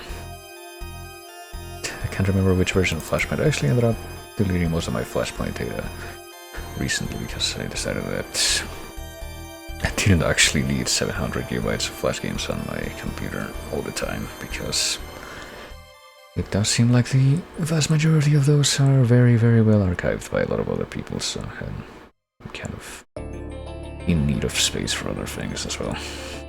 So now I have switched from, I hope I'm right, Ultimate is the one that, like where you download the entire database and you have it stored locally, and Infinity is the one where you access it remotely and you download things on like a one-by-one basis. But yeah, Flash games, Level Up. I did a special stream on, like, stream series on Flash games, like at the end of 2020, I think, 'cause that's when the Flash End of Life was. Let me see. But I don't believe I actually played Level Up during that time. And yeah, I'll have you know, Flash games are actually a very good source of music for a lot of people. So let's see, I do see Level Up, and this does seem to be the right game, so let me go ahead and do the thing. Oh, for fuck's sake. And my stupid antivirus seems to be doing the thing that it loves to do, and quarantining stuff that it shouldn't. Okay, that wasn't today. That wasn't today. Unless, of course, this is a different thing. Hold on. Let me confirm that this is, in fact, the right version of the program that I'm going to use. And I'm not just like screwing myself.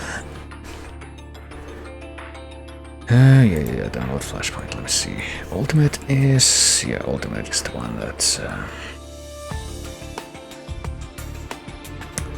one that's the massive database thing, so let me see. Router.php should in fact be here. I don't know why it isn't. I do believe I made an exception for that, because that's a bit of an unfortunate thing about Flashpoint, that the antivirus is fucking hated for some stupid reason. And I was pretty sure that I already had router.php. Like, hold on. I'll try to fix this like myself in a moment. Open archive, yeah. Which hopefully should be perfectly fine, unless it decides to be pissy, in which case I might just give up for the time being, because this is a massive legacy, a massive headache is what I mean to say, not the words that I'm reading in front of me. It's not actually correct at this time. But you let me do this? Hopefully the answer is yes, and we can just get to the thing. Nope. Okay, I'm gonna try something a little different. Because the best antivirus is being a piece of shit, and it's not letting me do this thing. I'll go to settings, protection, blah blah blah, quarantine, blah blah blah. Which way am I actually supposed to? Exceptions, blocked out loud, yeah. Oh yeah, I forgot. I'm supposed to like add an exception to this. For some reason all my exceptions seem to have completely disappeared. That is fucking bizarre. Infinity, everything. Oh wait, what? Wait, did I just okay, hold on. The fuck? Okay, this is interesting. Apparently iTunes controls are affected by the one of those weird things that are affected by snip or whatever it is, this thing that I used to display the track info on stream that apparently fucks with my keyword configuration in a pretty thorough and inexplicable way. Okay, I'll try this one more time. Here we are in Lexi, here is this. It should just let me do this now. But it's still being a piece of shit, so I'll have to do something a little different. Excuse me for a moment. I'm pretty sure this is gonna work if I do it this way, but it's stupid. Okay, we'll do this. Yes, do it. And now, if I do this, it should stop being a shithead. There we go, okay. Let me see. I don't know if this is the kind of game that you can actually beat in like 20 minutes, but I'm willing to try. Of course, it would help if it actually downloaded it. I don't know what's up with. I have to restart the app if. Okay, I thought I had it figured out, but maybe not. I'll try one more time, and if it decides that it's not gonna work still, I guess I'm just gonna veto this one and move on to the next one. Kinda sucks that if I had to do that, but you know. But with any luck it will work. I don't think there's any reason why it shouldn't now. Also, hey, I was in the Super Darky Discord server. They just made a channel for like one of the highlights, one of the channels that they have for highlights that they change the theme every so often has just changed to ending tracks, and rather unsurprisingly the ending tracks from Layton have been finding their way on there pretty quickly. Okay, let me see. Okay, there it is. Okay. We are officially saved, I think. Just need this thing to hopefully be capturable by the software capture. And if not, I'll do the capture, but no, there it goes. We are good. My goodness. But yeah, fade out this track, even though, like I mentioned there, my favorite latent soundtrack is Unwound Future, which probably something else I'll probably try to do and stream at some point or another. Latent games, they are very good in a lot of different ways. But yeah, this is Level Up, the one Flash game that has made it onto the chase as a Microsoft from me so far. I wonder what will happen to Microsoft's next. Also, I think, what the fuck? There was some kind of interruption with Twitch connection. I don't know if the stream hiccuped. I don't think it did, according to OBS, but for some reason, like my Twitch stuff seems to have hiccuped, and the chat just reloaded. Okay, well that's hopefully fine. But yeah, let's just start this up.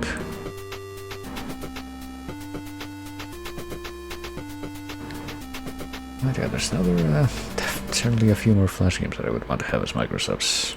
Alright, so this is the start of the game. Let's go ahead and start the thingy. Let me make sure this is visible too. We move the arrow keys. We can jump with X.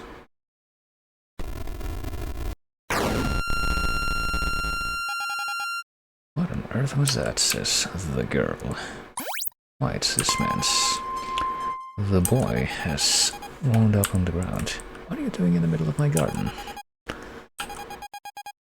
Why are you some kind of a mysterious destiny messenger who fell from the sky and ruined my fence? How awfully convenient. I don't remember anything. There is something about magical gems that litter the world, but that's about it. Wouldn't you know? Could you bring them back to me might help with my memory. Why don't you go look for your own magical gems? I forgot everything. My jump level has gone back down to 0. It does matter how much I hammer X, I won't pop up into the air. Well, no, it doesn't matter. Looks like I got the wrong end of the double negative there. No amount of X button pressing is letting me jump. The point has been made about the X button. Well, I kind of already figured it out, but yeah. Go ahead and fix the fence, Tom. Hold X to jump higher. But yeah, let's go search for these magical gems, which are all over the place. You can trade them with NPCs for skills. Perform any action to level it up. Yeah, that's kind of the point of the game. Do all these different actions. Level up your collection, which I think gives you like a little bit of a magnet for attracting the gems to you. Don't step on these things. Idle level 2. And you can save the game, you can jump, all these different things. I don't remember like the entire extent of that, but oh well. This is actually related to, interestingly, to a couple of different games that I've been playing recently, I think. That are completely unrelated to anything Flash. One of which would be, well, not really recently, but that I played this year after putting it off for a long time, would be FFT. Where every action that you do gives you experience. And the other one would be some of the mystery dungeon games where, well, the part of that reminds me of, or rather the part of this game that reminds me of that. By extension, hasn't quite come up yet, but pretty sure it will before too long, because as you kind of notice, the time keeps going by in the top right there. So we continue to play this game. I don't think we're gonna fuck with any of the monsters yet. Water pump the codex. We also have the codex, so...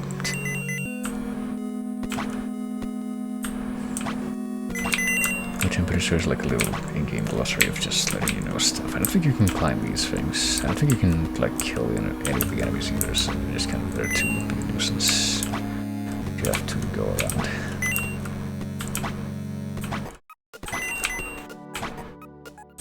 Ooh, shoot. Well, if we level up our jump, there we go. Quite prompt. We'll be able to do this better. Oh, but we are not quite able to make it there. Could have been able to make it to the lower platform if I had known it was there. Okay, you kind of get the gist of what this game is about. And this is a very short game that you can finish in one sitting easily, but I don't know if that's a 20-minute sitting. You'll recover lost health by standing in one spot, though. You can, like, literally do nothing and stare at that gem with the idle animation and heal better that way, but we've already done that to the full. You know, I guess that's technically another aspect that is similar to Mystery Dungeon. You do that in that game you can pass the time by standing idle and recover health that way. You can also talk to this man's John Freeman's brother. I think I'm having a bit of an identity crisis. I wonder if that's supposed to be... Actually, I don't know. Like other ghosts, I'll try it with you for the secret of healing. Might be a reference to one of those, I suppose, several parody video series that were made about Half-Life back in the day, but I don't know which one actually. The one that I remember wasn't even like a parody video series, it was a series of webcomics. It was Gordon Froman. But I also remember Freeman's Mind, which I never really saw myself, but I certainly heard about it. 100 gems for the regen trade, but we don't have enough. How many gems do I have? 72 gems, is that what that number is? Well, yes it is. So we actually don't have very much to go before we have that many. We could get the regen trade, and I think stuff that you can buy with gems is actually of particular importance because of something that will... Oh shit, didn't realize that that thing was there, but we almost died. We have other heart left, so let's just wait around until we get our health back.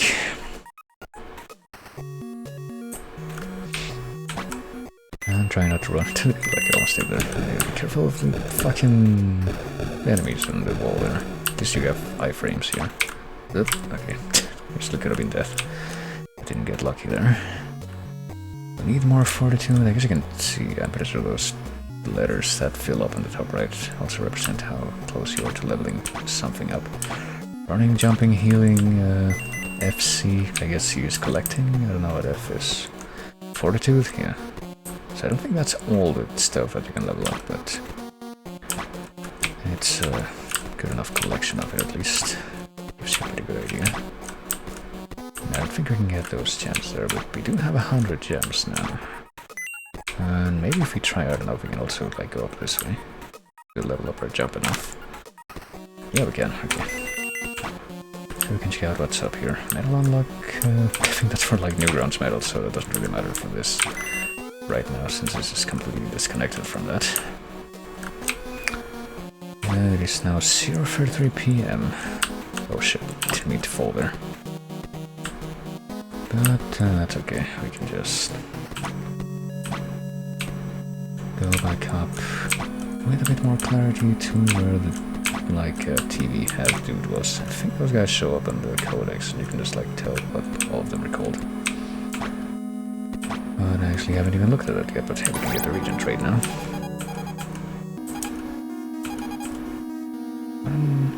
What on earth would someone who doesn't even have a body want with gems? Well, must have a very complex mating ritual, you know. Oh boy. The Squarian, well there you go. Yes, let's give him. It works by healing by the damage you have taken, because you can rest in peace now. Spinning a bunch of bad ghost spots instead of trying to scare people. Well. Alright. Learn how to regen. I think, yeah, those are like particular special permanent abilities that you can... They're of particular importance because they... because of something that will be revealed probably when the day comes to an end. I don't remember exactly when that happens, but we're only like about halfway through the day, so I don't think we're gonna be able to do like much more than 1 or maybe 2 days in this game, but that's okay. That fits well enough, I would say, with my own self-imposed restrictions. Okay, we got past that thing, which I put there for a reason. So I could get like as many, as much as I could from as many different games as I could in this one short period of time. Oop. Okay. So what's with this grave? Can we check out the grave? I guess not. Can we jump off here and end up in a place that doesn't suck? Kind of, yeah. I don't think we're gonna go down there. We've seen how hard those guys hit. Maybe you might have wanted to check out what else was on the top of that thing, but I don't know if we can get back up there with our current jumping skills. Maybe we can? Yes, we can. Alright. The tower is in the codex, so you can also kind of remember your way around the world. It's kind of Metroidvania, the way that you navigate around this place and keep going back and forth. I wonder if you can make it less slippery when you like go in one direction and try to go in the other one. ability or a trait that you can level up for that. Yeah, it's like a village of these things, Sky Village. Haven't told me anything useful yet, and I have a feeling you won't ever. The surface area of an average-sized brick is 79 centimeters squared. What defines an average-sized brick? What country? What material? What bricks? You can't afford a double jump. What? You telling me that you're selling the double jump? Or you do have the double jump and you're just not gonna tell me about it for some dumb reason because I don't have enough. Well, I have 100 gems again. What about you, Fingers McGee? You just look like a woman who knows her onions. Proper sort of lady with a knife for a bargain, eh? It was about this genuine Roundix watch. Well, and let it go for 800 if you just keep it all very hush-hush. Limited stock, you know. I don't think you want a watch. A watch. Got me some special items for you, my special customer. Got some special sneakers before you start, yes, genuine, not some cheap knockoffs. These come with dash abilities, super speed, slip them on and Bob's your uncle. I mean, I feel like I can already run fast, but it can be yours for the low price of 150 gems. I wonder if we can get that much. I mean, I guess we can probably use that. Even if it doesn't seem like a terribly critical necessity at this time. You never know.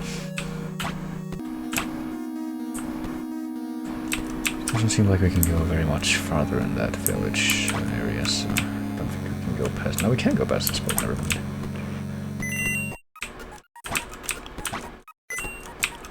So maybe we can accrue 150 gems now and go back there and buy that.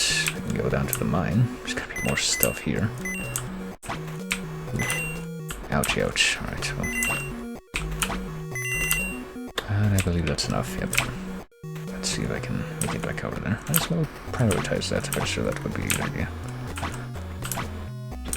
I'm not even entirely certain of the stuff that I've been implying. Not 100%. Not quite 100%. Certain of that, but I suppose I'll find out in very, very short order.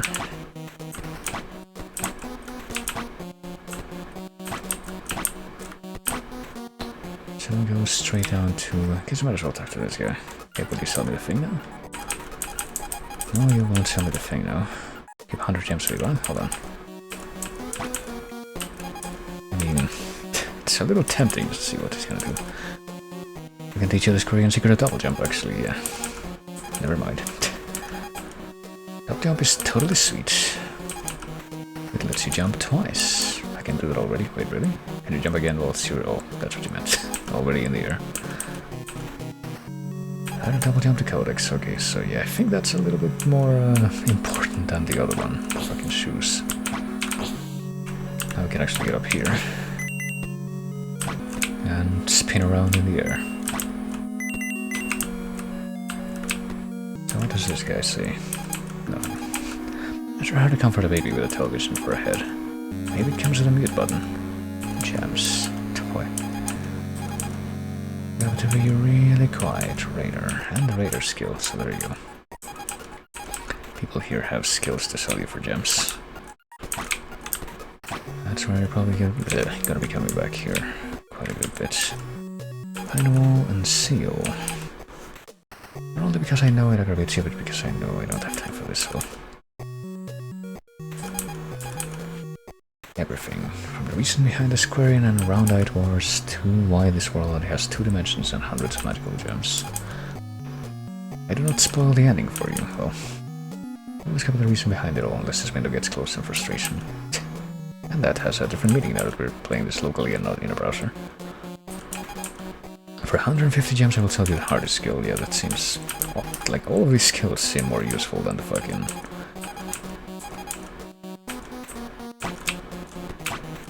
than the freaking run fast skill. I gotta tell you, right. Can go all the way up top of here, I think, yeah.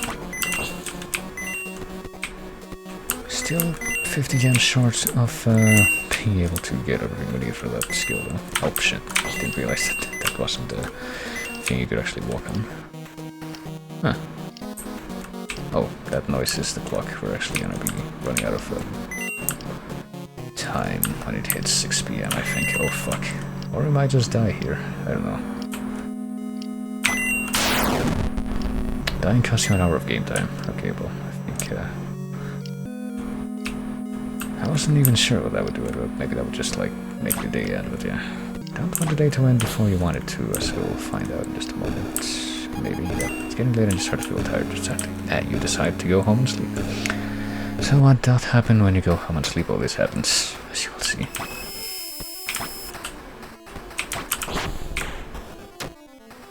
Cursed, Anathema, Venom, Fear, Scorn, Terror, Venom, Anathema, Loathing, Cursed, Evil, Shadow, Terror.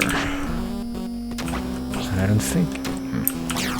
I don't know if you're supposed to be doing something here or not. I don't think... yeah, no. I think it's pretty much impossible to do anything here the first time that you see this scene, but this is what happens at the end of each day. At least normally. The horror of your nightmare overwhelms you. Black out and remember nothing of the shadowy figure with the flaming sword. You black out even though you were already having a nightmare in your sleep. And you lose all of your levels. But you still have your gems, at least, it looks like. Awake, feeling tired and stressed, a strange sense of dread hangs over you. All of your memories prior to this point were erased, all of your levels and XP have returned to 1. You do, however, retain all of your skills, checkpoints, and gems. So there you go. That's why skills are important, because they allow you to retain stuff. And that's another thing that I can actually mention properly now, that it reminds me of Mystery Dungeon, where it's pretty much like a roguelike kind of structure where every time that you end up dying you lose everything. Except for maybe a few select things in special situations. Got all the way up here and now I can't get down again. Not too keen on jumping back down, for I am Fleet Champion running roundout. Don't go anywhere if I'm not running. You run upwards. I can teach you to be almost as fast as me, giving you dash powers if you succeed at my special challenge. Starting from the tree, you have to get to the magma caves in 60 seconds. For a price much cheaper than those Korean jerks will be trying to sell it for. To run from there to a point you can't see. How do you be able to tell if I was telling the truth or not? Well, better go running then, even though we're not gonna be succeeding at that right now. But yeah, especially since we don't have the friggin' the shoes leveled up at all right now.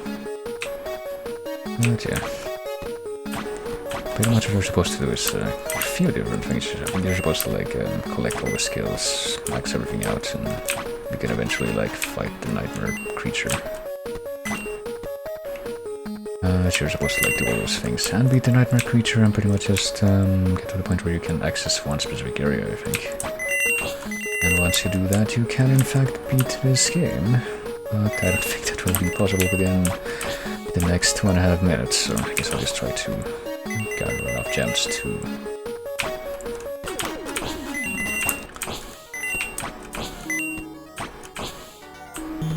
do something. To, I guess, get some of the other skills that I saw and just keep on exploring this mines area while I do so. I think I want to jump at that worm. Maybe I do, just so I can get the frisbee worm to the codex. That's something else I can accomplish. During this time, at least. I guess I'll idle. As these gems keep encircling me without being able to reach me. Fuck.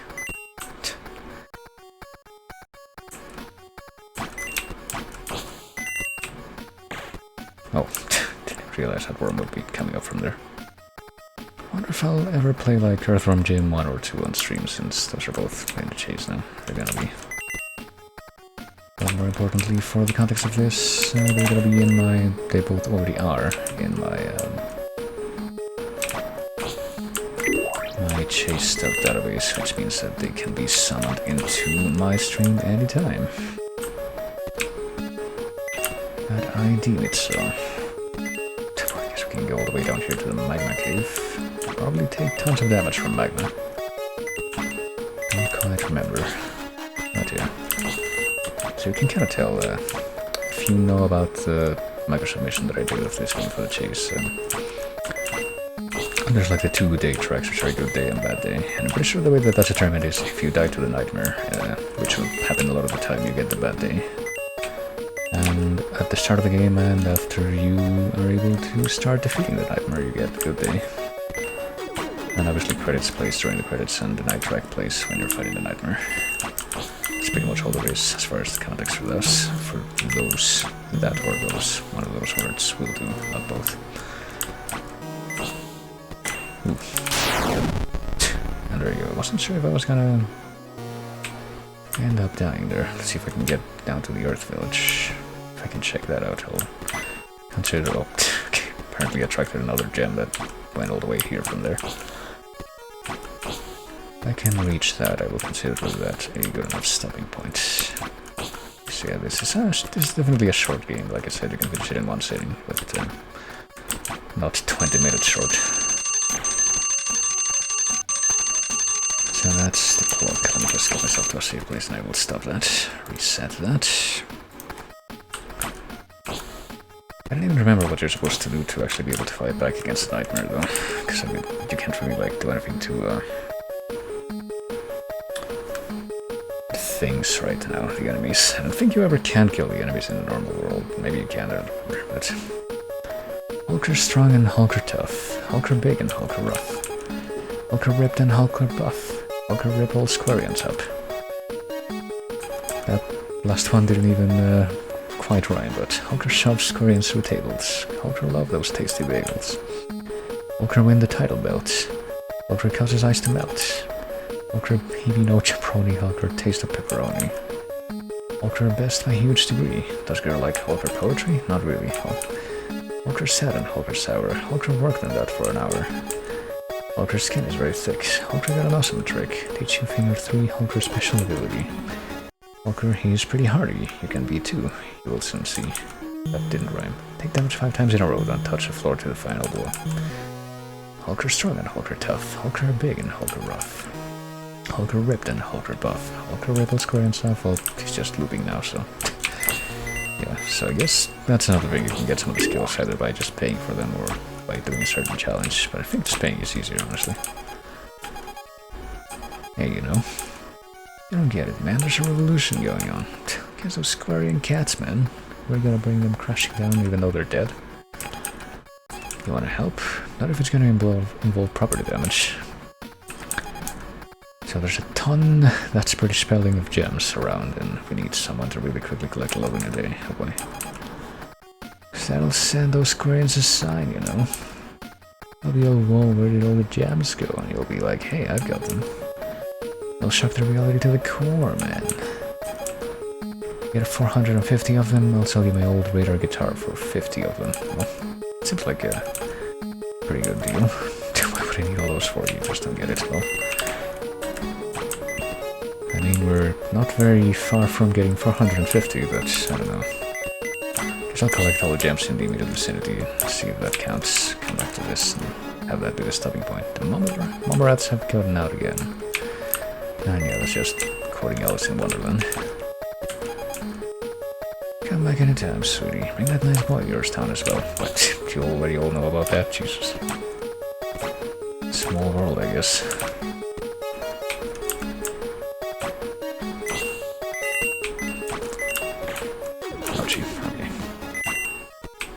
Apparently you don't really get any invincibility frames until you actually hit the ground when you take damage. Oh, I do believe I can make it up there, surely. Oh shit, I need to trigger the second jump. Well, if not, then I can just... oh, never mind, I just completely squander that. But I can also just, like, wait 2 more seconds until my jump levels up. There it goes. Okay. Yeah, it seems like we probably will be able to get 450, so... seems a bit cheap to do it this way, or I could just die here. Never mind.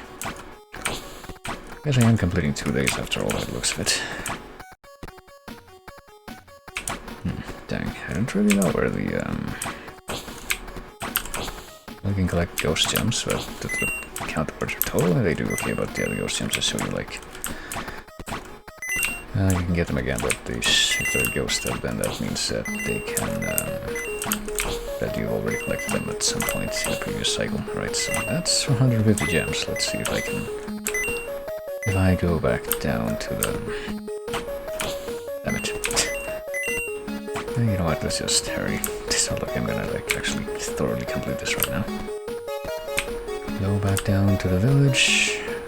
One of those round dudes who are not even that round, they're more like rabbit shaped, so yeah.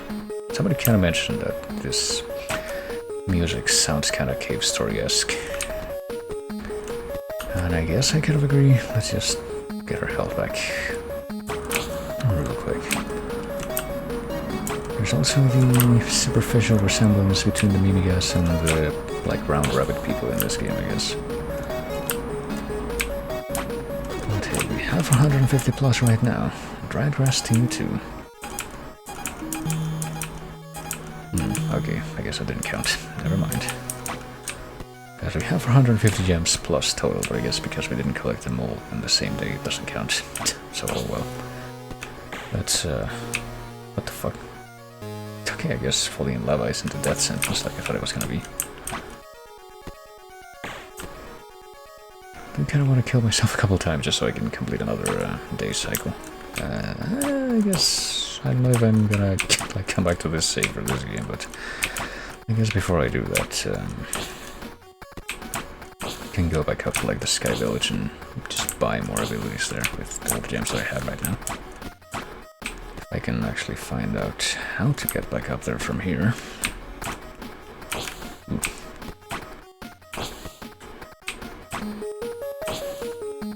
Shouldn't be that hard, I don't think. It's actually a little scary sometimes because you can tell what the, like which of that lava is in the background and which one you can actually fall into. Goodness. Not even drinking water, but it always seems to find a way to happen. Well, like always, all the ice that I put in my drink that I prepare for these streams is always just kind of there, slowly melting over the course of several hours.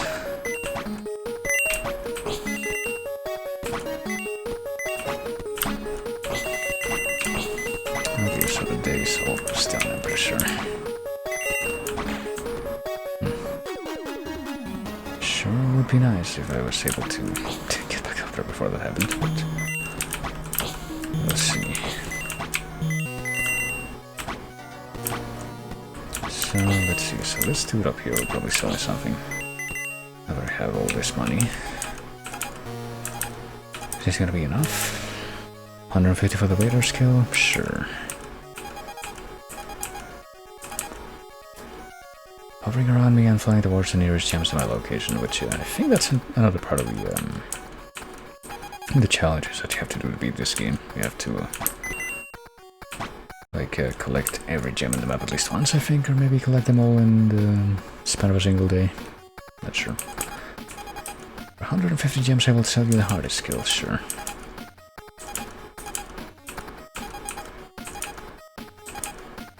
There potentially was a better way to get the skill, but nah. We chose this method instead. The time stream has been realigned, go now and finish what you started. Well, you know, better method in this context is definitely subjective. As well get this as well. Sure, I'll get the dash shoes. Double tap left or right and you sort of start running really quick. While you're dashing, you can jump massive distances and you're too busy to react to. Well, there you go. There's one born every minute, and there you go. Learned every skill. So now we have all the permanent skills already, so I still don't know though how we're supposed to fight back against a nightmare, but we're gonna have to deal with that in just a moment, because I think it's almost 6 PM. It is 6 PM now. Oh, but it's now 7 PM at the time limit is. It's a little strange, but I think we're gonna be able to like kill ourselves easily now that we have fortitude. But I can still try. If I go back to like the place where the fuckers that come out of the walls are. I think it's right around here. Those guys can kill you very quickly. I think it's a little bit farther to the right, but we can get there. And if we fall here, yeah, it's like to the right of this bridge. If you run into them directly instead of the shots, pretty sure you can get the bestiary entries as well. Tyrant, that's it.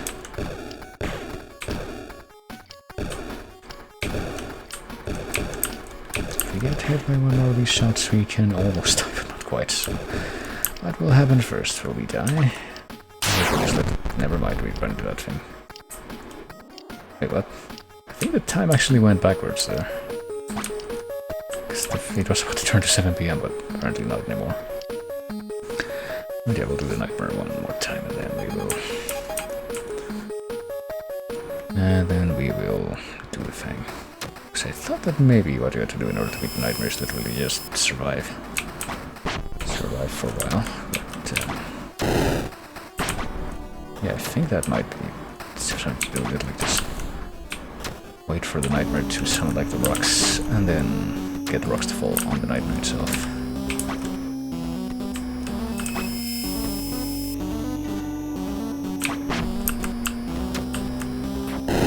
Yeah, there it is.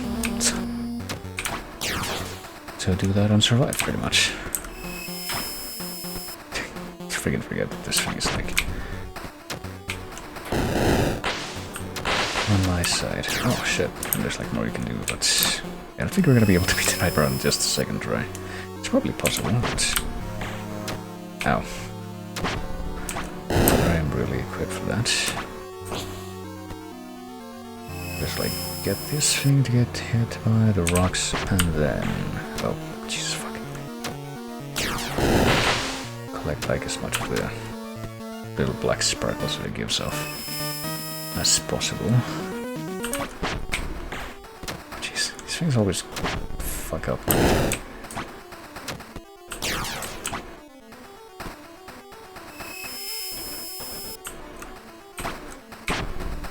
Okay, that does make it a little bit easier. Maybe not quite. Just a little bit harder to get this thing to freaking get hit by that. Ouch, but rocks this time. I don't know how I'm gonna do that, as a matter of fact. He thinks I'm actually about to die.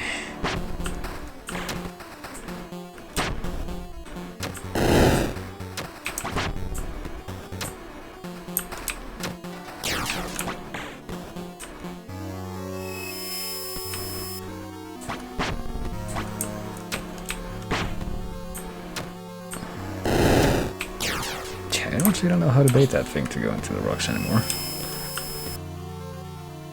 Thought it was gonna be easier. Stay here, no. Oh, there we go. Got hit by the very tail end of that. I didn't even see the black gems and drops, but that's what you gotta do.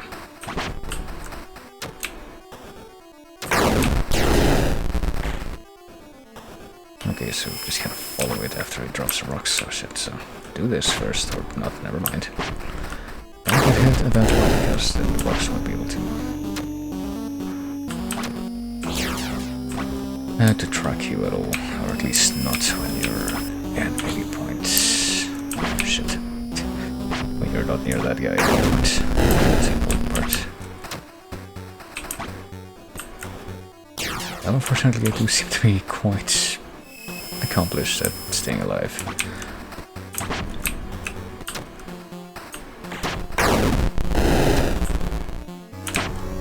Which is very surprising, if you ask me.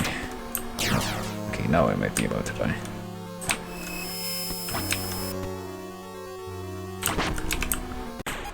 There. And remember, nothing has to the shadowy figure, but definitely a matter of just making the best of that. But strange feeling of dread hangs over you, etc. And now, yep, starts you off with the bad day again. Well, that is a trigger, like I said, but we are way overdue for moving on from this game at this point. Just kind of cheated there, because I thought, yeah, might as well show off a little bit more of how that game works, but, and funnily enough, I haven't quite managed to get to the point where I've shown all of that game, technically, but it's nice that I was able to show it. Hopefully, now that my freaking antivirus has had its settings changed a little bit, it won't fuck around with the flashpoint stuff in the future, but we'll see. But yeah, let me see. So let's just move right along. We got like 1 more hour that I can do this for, so let's make the most of it. Let's see if I can do like 3 more games in this bit of time. I will go directly to here and I will spin the wheel at once. What do we got this time? Oh boy. Oh, it's right in the middle, but it almost went to fly wrench, but no, apparently it's, funnily enough, Sonic the Hedgehog 2. A game that I don't think I feel any particular obligation to finish on stream. Simply because I technically already finished that one at one point in the past. It is in fact the only Sonic game that I have finished in the past. And I played it in the span of like a couple hours once upon a time when I had like basically a dare to do a blind race of that game. I don't remember how that went regarding anyone else who who may or might have participated. But I do remember it being a very superficial experience for me. Well, at least I did finish it, but now we're gonna play it for 20 minutes, I guess. Let me just go ahead and get this thing ready. Can we see if it's unpacked? Because it probably isn't. It is not.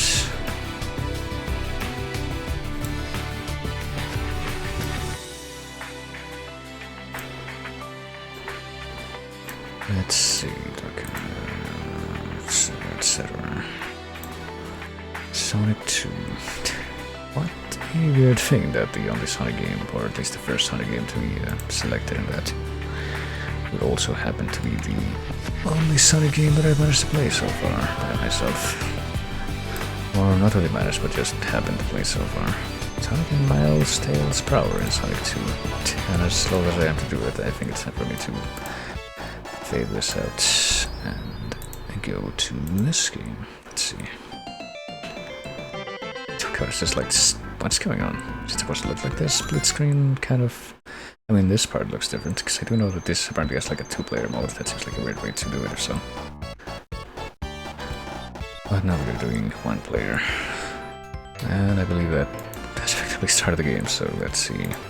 Well, I'm not going for any kind of speedrun records. I will let Sonic tap his foot all day as I figure out what to do here. So I can have everything like the right place, I don't know. Properly, etc, etc. Okay, now we can actually move on. Now yeah, it's pretty much my one and only point of reference for anything to do with Sonic so far. Except maybe, I feel like maybe possibly I may have very briefly played the first game of this a long time ago, but I certainly don't have any concrete memory of that.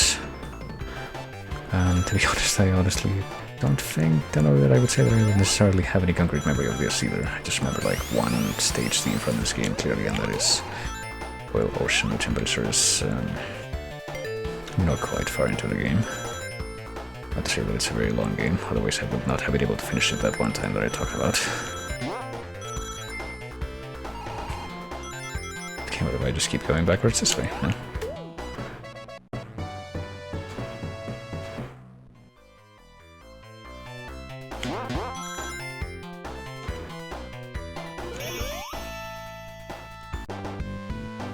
Apparently that's just as long as it takes to finish one act of this game, or at least the very first act. I don't know if the rest of the acts will be quite so simple, and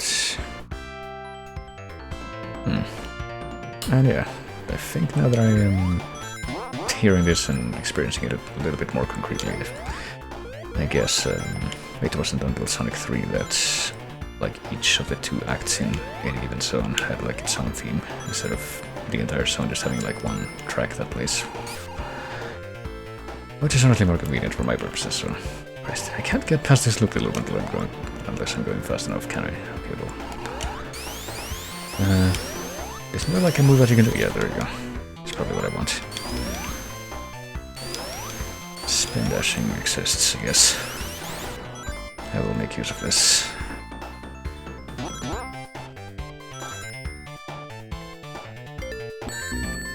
Ouch. Can't believe you've done this. Can't believe that monkey from the cartoon series actually fucked me over in this and actually got killed by a bee. Oh. Also was not paying enough attention to see that I was actually capable of doing that. Let me see if I can take a different path this time. I don't think I like that path.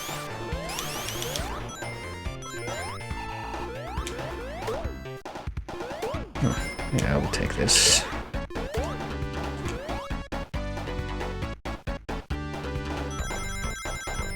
I guess that counts as fast enough to be able to traverse that, but hey, I made it to the boss, I think. Whatever the boss may be. Oh, goodness. I'm actually covering up my OBS window with the game right now, but I do believe... Nice. I just got raided by... If my chat is relaying this to me accurately, the Midnights. Thank you very much for that raid. Coming up on quite probably the last hour of a little variety stream that I decided to do on here, but yeah. Checking out Sonic 2 for as much time as the timer shows there. Welcome, welcome. And I believe I also heard like the follow sound, but unfortunately I can't check that at this very moment, but yeah. Basically just decided to use today as a bit of a showcase for a bunch of these games that have a tentatively low completion time. Some of them can have. Commando certainly did have. Oh, also I have retro achievements on, so there you go. Gonna see, get a few of these pop-ups I expect. But yeah, I would say for anyone who doesn't know me kind of thing right now, but I feel like because I've just gotten to the point where I think I'm ostensibly coming back from a very extended hiatus. I'm not even sure what I would say during that, so just know that I do a lot of different stuff on here and probably will continue to do a lot of different stuff on here. Quite possibly with a point of focus on things that may be a little bit more obscure or unconventional, except during times like this, where it's like, yeah, retro grabbag, not even necessarily retro, just short games from a certain source grabbag, a lot of which happens to be retro.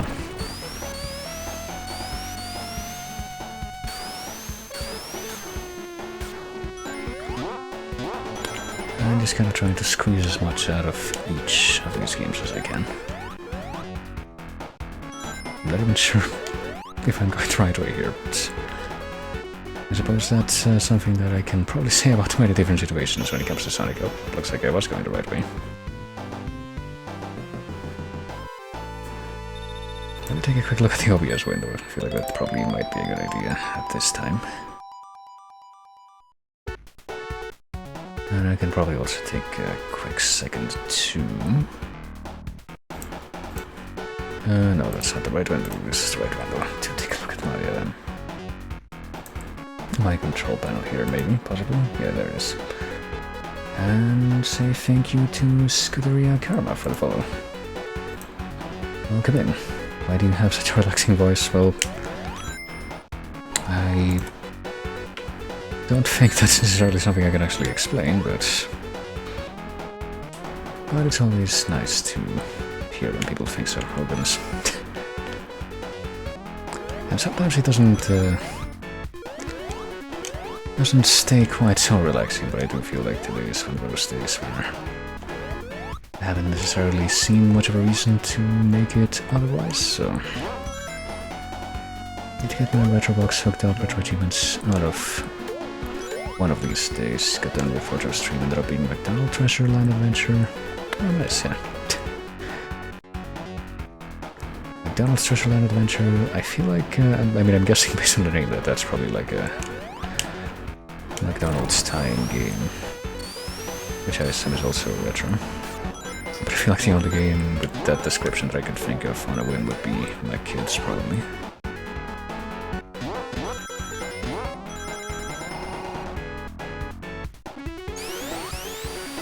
But so far, Sonic 2, I feel like the only parts of the game that... oh, shoot. That, well, I feel that that's directly related to what I was about to say, which is the only parts of the game that I feel like I can remember with any real clarity from the previous playthrough that I was talking about earlier, the idea of this. Not really clarity, but just like the concept of that sticks out in my memory, is that there's the parts that are actually not the run fast and do flashy loop-de-loop stuff parts, but rather the tricky platforming parts where you need precision. A German or something? I am not. That's something that I was actually talking about with a certain group of people not very long ago, where people hear my voice and they can't necessarily tell where I am from, other than the possible inference that I am not in fact a native English speaker, which is true. But I think it's a little bit more fun to let people try to guess at that, because I feel like maybe possibly... okay, I didn't die this time. The chances of guessing properly without already having that knowledge are relatively low.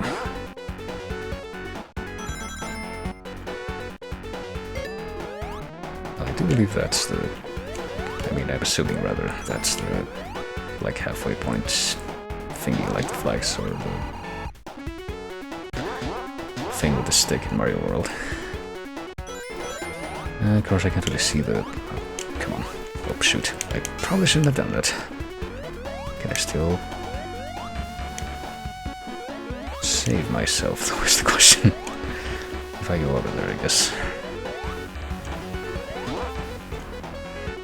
But yeah, let me take a second to click on this so I can actually look at the clock. Right, I'm not even halfway, I'm not even run down the clock halfway.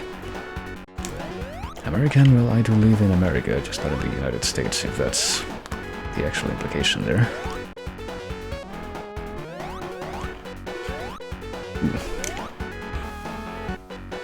And if I'm not mistaken, this is a game with the spooky drowning music, so hopefully that doesn't become a factor here. It very well might.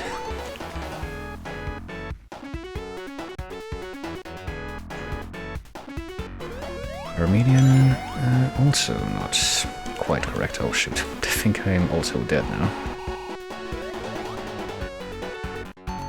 I would have thought that this second zone of the game would have helped me,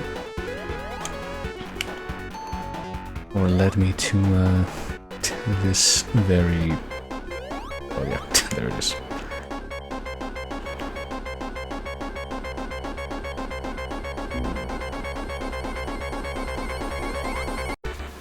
Okay, saved it. But now I have to be a little bit more careful about the part coming up here, I suppose. Swiss. Also not quite right, and right after I said that I forgot that. I thought it was gonna be like another hit the bumper thing that makes you go fast and then like run down two, but I forgot it was like actually wait for the platforms and don't fall like a moron like I'm doing repeatedly here, but yeah.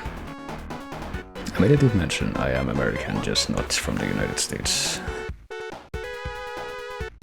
So not European.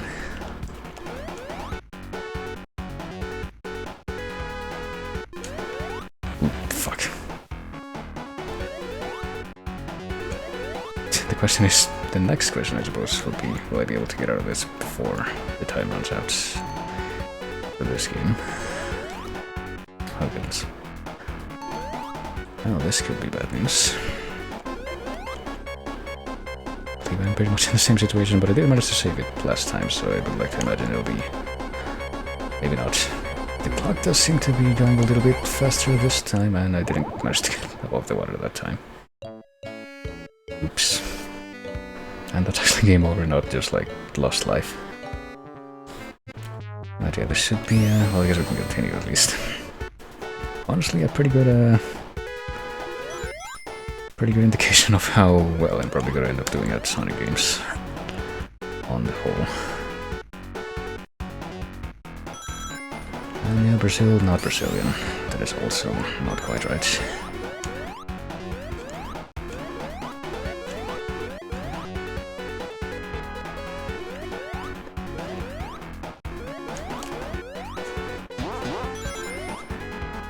So let's see. I guess I'm gonna get the stuff from over here. I guess I can probably infer what this bubble that surrounds me is for, but I don't know about just whether or not I really want to bother getting as many rings as possible. I mean, that's probably one of those things that probably gets struck by the retro achievement stuff. They'll like often have some kind of incentive for you to try hard to do stuff like that, but I don't know. I don't often feel terribly motivated to do that. People that didn't know what country you were from and the chase will surprise me since you said it forever ago. I did say it forever ago. The first time I got into the final chase there, but yeah. But yeah. Oh no, you got it already, Scuderia. It is Mexico, that is the correct answer. And I suppose I would say a little surprised that it took not terribly long to arrive at that answer, but I suppose once I give enough information to narrow that down, it's not like there's terribly many candidates that it could be. Oh boy, is this an extra life? I really want this though. I really need to go in this direction to get out of the water.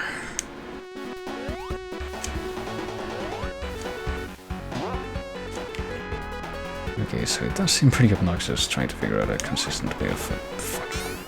Hey Tails, you gonna help me out or what? You're just gonna sit there?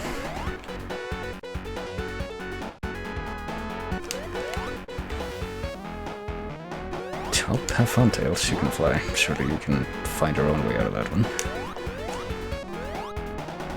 Fuck. Well, whatever. I mean, the water rises once you get to this part, right? So... Sure do hope this doesn't turn into a repeat of that, that thing that we witnessed just a couple of minutes ago. Probably not, since now I'm already here, so... I think that will be a big problem. Alright, can I actually get past this part without failing miserably as I have done so many times already? Only have 5 minutes left to try. Okay. I'm gonna watch this very carefully because, yeah. One time Mighty was like... He'll never find out my real name, so I did quest to find it. I mean, he's also like, at this point, not really particularly concerned with that kind of information about him being easy to find or not. He pretty much just does it himself.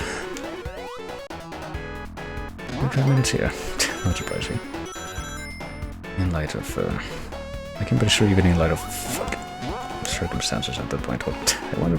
That was probably really lucky, but hey, whatever, as long as it doesn't involve anything that involves not what...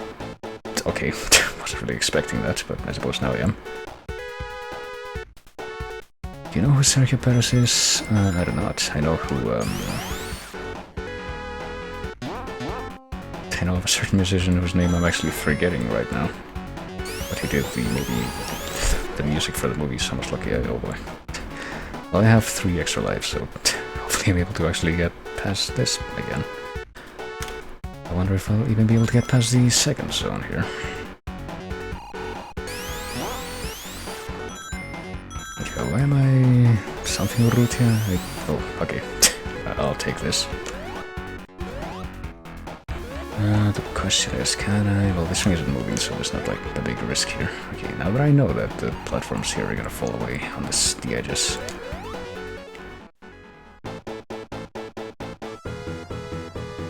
Or something. I mean, hopefully they're not gonna fall away on the... Oh, shoot. In the middle. No, hopefully that one is gonna be like a... consistent source of safety. There we go. Oh, goodness. Oh, right. I forgot there's like... I was like, there's more, but... Now I just... coming over here and stepping on this thing as a way of clearing things out. Ayrton Senna? Another name for me to see if I recognize it? I don't know. That one I say that I definitely don't recognize either, but once the clock runs out in just a couple more minutes, definitely gonna have to look up the name of this musician that I'm thinking of because I feel really weird of having I've forgotten that name. That's really unique stuff. Oh gosh. Can I actually? Yeah, I can actually jump on those guys.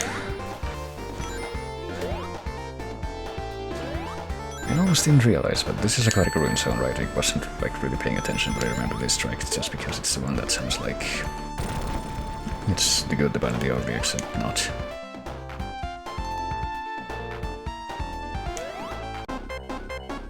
And we're back in the drowning situation. Really don't know if I'm gonna be able to do anything about that at this point, but...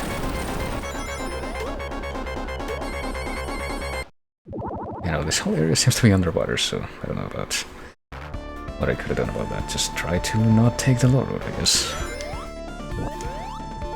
Michael Schumacher? Maybe. I've heard of Joel Schumacher. I don't know that I recognize that name concretely, though. Bubbles? Okay, that would make sense. And I'll see what happens if I try to take the high road. The high road. See if I can at least get to the end of the first act of this. I reckon that would be well, I guess I'm not going that way anymore. That'll probably be gosh, pretty good baseline for accomplishment here. So it doesn't really look like I'm gonna get hit by anything else or hurt by anything as long as I mean the spinning animation when I touch it. It's a little weird, but where are these arrows coming from too? Oh, no, apparently I got hit there even though I thought it was like mid-jump. Still in ball mode.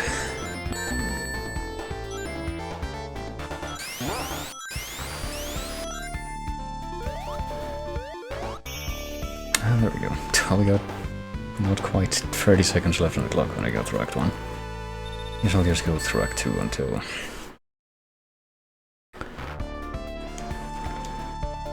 something happens, because we only got 10 more seconds on the clock.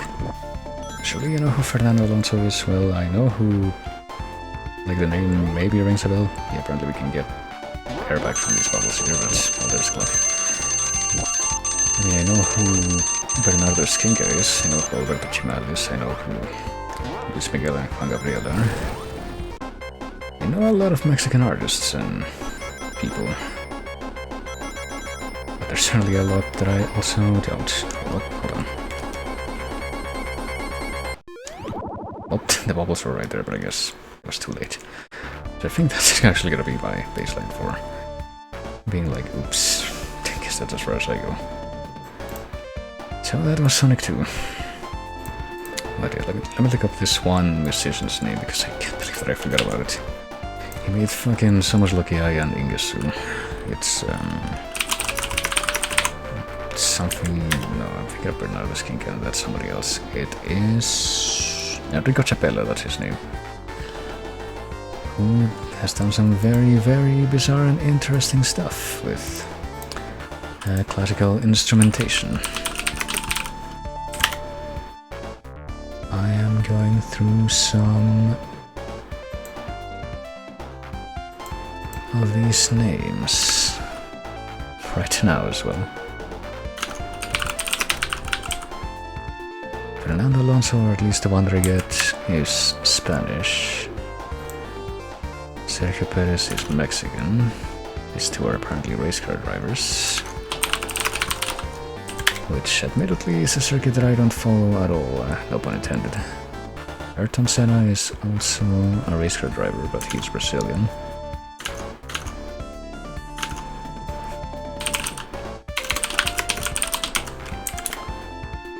And Michael Schumacher is also a former race car driver who is German, so yeah. I'm afraid I can't say with quite good confidence that I'm not particularly knowledgeable about race car driving in any capacity, so unfortunately I don't really have any pretenses of knowing who these people are. But let me see. Let's take a look at some of the achievements that I got. Just reach aquatic ruined zone with no level select, reach chemical plateau with no level select, and that's all that we managed so far, which is not very surprising. But yeah, this has been Sonic 2. Gonna go ahead and move right along, because I'm gonna see if I can squeeze a couple more games into the time I have left. So let me go ahead and take this off for the time being, as I bring back my items playlist with the Trauma Team track that it had. Did you really watch Formula 1 though? It's fun. Yeah, maybe. I mean, like I said, I don't really know anything about it. Click through some stuff, and probably while I click through some stuff, actually, let me bring back this. Here we go. Let's bring up the wheel again. Take faith. And the fact that the stuff that I already ended up on the wheel and was chosen from the wheel is gone. And spit it one more time. Have a nice night. Alright, have a nice night, dude. Thanks for stopping by, and thanks for the follow. Let's see what we're gonna be playing next. It's gonna be two Marvel things next to each other on the chopping block there, so to speak. But the one that we got was Spider-Man and Venom Maximum Carnage, which is something else that I'm pretty sure that I only secured in the few hours before this. And which I haven't unpacked yet, so I will do that now.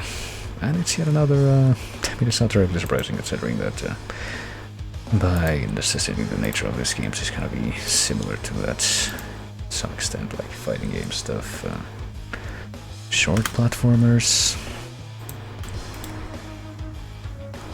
beat 'em ups and such, and I'm pretty sure this is another beat 'em up, so this will be the second one of these that we do today after Streets of Rage.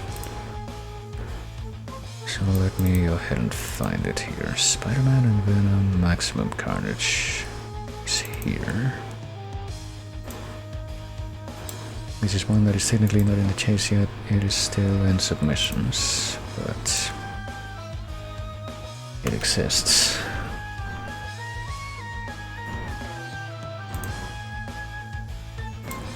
And so I can just bring it into this. Green Jelly did the OST. Yeah, that actually surprised me when I was trying to find the OST for it. I was like, Green Jelly, what's that? Can you tell me who actually did the OST? Oh, it really was Green Jelly, never mind. Which I guess would be, you know, coming off of what I just finished saying. Another case of, these would make a lot of sense if I had more context, but I really don't. But now apparently Green Jelly are a band. Let's see here. Spider-Man and Venom Maximum Carnage.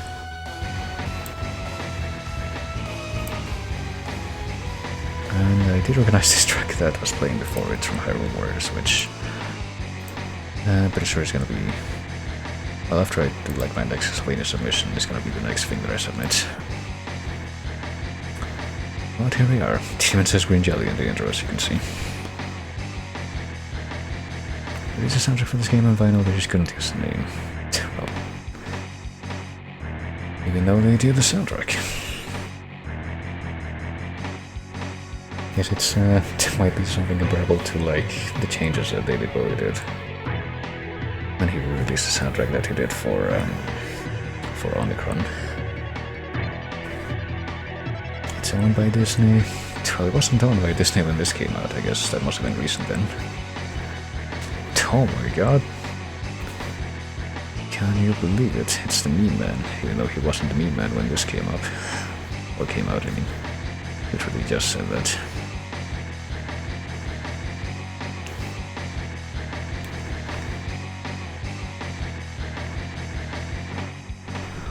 And Shriek.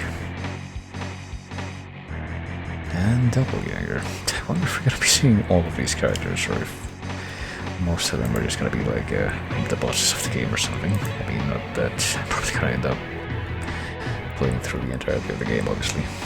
Not in 20 minutes. There's probably not very many games that I can play through in that span of time, but I guess we found at least one. We found Commando, but yeah, let's start the game. Let's get right into it. Ravencroft, a maximum security institution devoted to the study and incarceration of the criminally insane. I'm going to assume that I don't need to, well, at least for the time being, maybe I do need to, no, never mind, to progress the story myself by pressing buttons.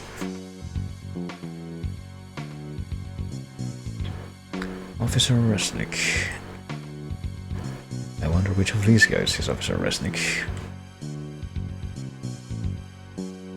Should have listened, guys. I guess it's that dude with the glasses.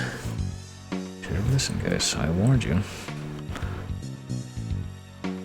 I have a completely skewed origin story in the fucking, what's his name? Woody Harrelson version of this character.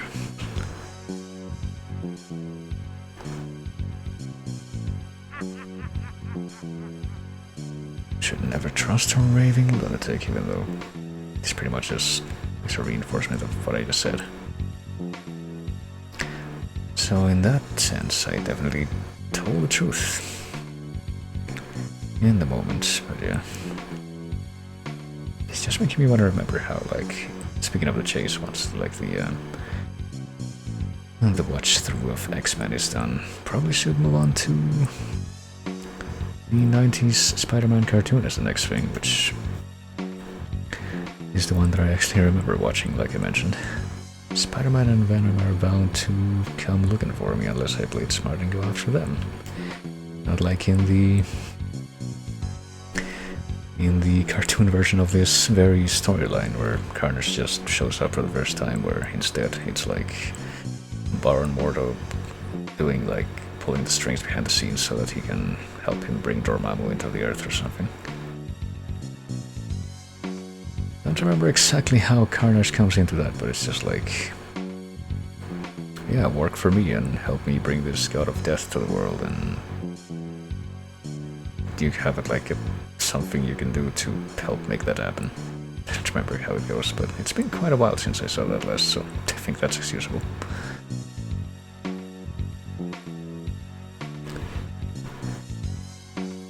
And I haven't even started the clock yet, because technically I'm not playing anything yet. There's a spider in that alley, let's go squash it. I am a little bit curious as to how long this intro is though, but apparently I'm supposed to be the monster here, but Doppelganger is just kind of mucking about here already.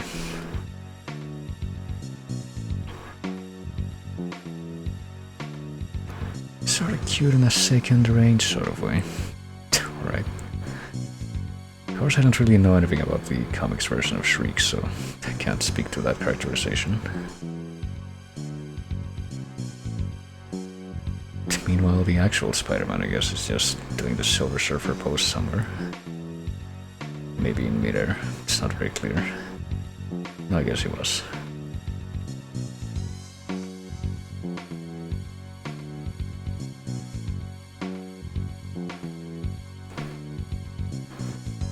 Like I'm destined to keep fighting them over and over again. Well, I mean, Spider-Man doesn't have the Batman rule, surely. He's like, no, I'm never gonna kill anyone. Even though that would solve a lot of problems. Okay, I think the game's finally starting, so let's go ahead and start the clock. And let's see what we got. Okay, so I can spring up a shield with A, I can swing with X, and I can punch with Y. And okay, we can jump with B. That makes sense. And I'm guessing that you can probably, like, kick people from the air if you're swinging. Or something, I don't know. Maybe just like to get out of a corner or something if you're trapped there. I take because see Alex, Malcolm, and Hayden. Joseph Hayden, I wonder if he has a classical education.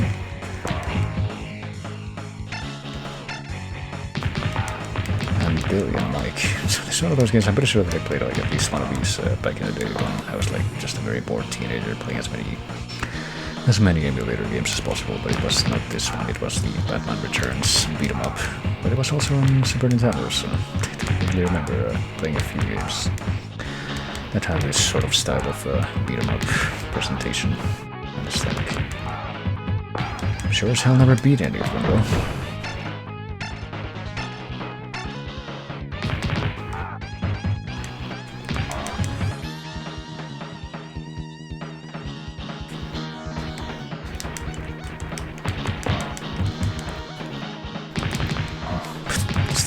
This certainly does seem easier than some of the other games I played so far, at least so far.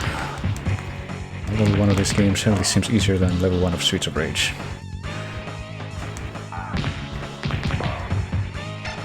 Ooh, now we have to go backwards. Okay, that's slightly unexpected.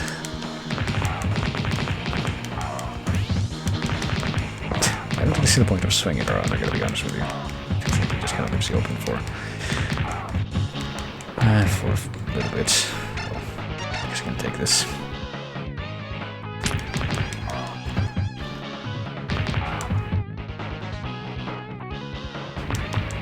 Just have to make sure that all these street hoodlums are knocked out in every direction, I suppose. I'll come out of the picture, Alex out of the picture, and now we can punch this guy with a freaking target on his t-shirt. It seems like, you know, self-fulfilling prophecy.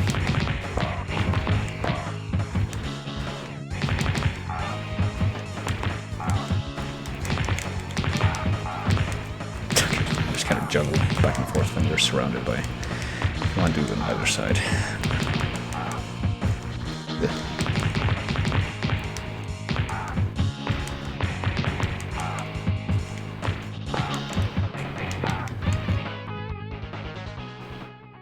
Oh boy, is it time for a boss fight or something?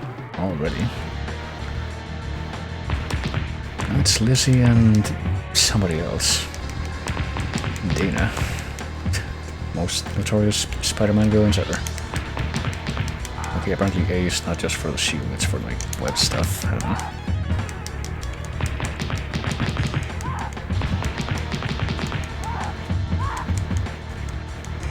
Just gonna do my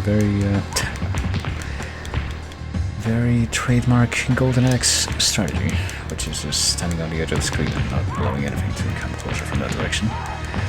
Even though, ironically enough, Golden Axe is not one of the games I ended up playing tonight. And there's still room for like one more game after this, and I suppose, technically speaking, that remains to be seen. Gosh. Good start through the levers. Okay, I'm guessing that's just like in Streets of Rage. I can't tell why I got that, but I'm guessing it's based on the points. Probably because I broke 10,000. You know, okay, now it's more like Streets of Rage. Both in that sense and in the sense that I'm in danger of getting a game over before the end of the first stage. But I guess it didn't happen. Right, I guess I should be trying to use the A button for the web stuff more often as well. Seems like that would be...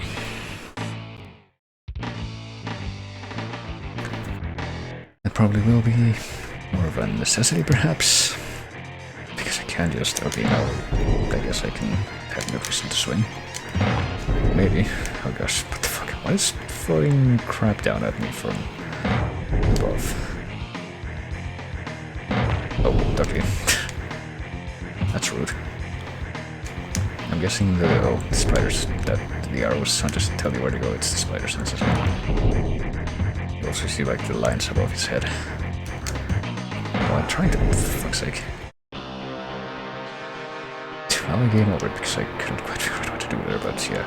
Yeah, one continues, so I think that pretty much restricts how far I'm really gonna be able to go.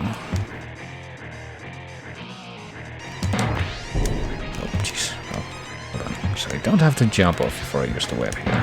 Okay, I think I see what I'm supposed to do. Let's take a better chance to do it. There we go.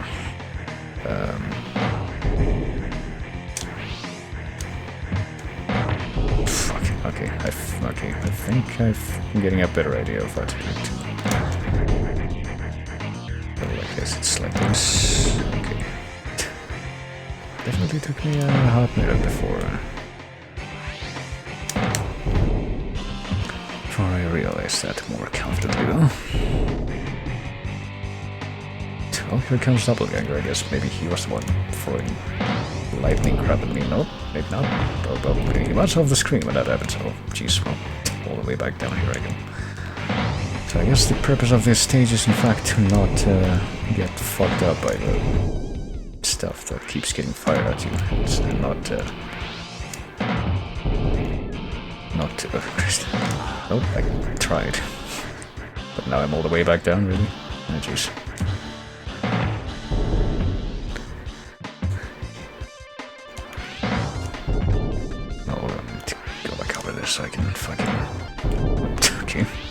Shows that I didn't get hit there, but...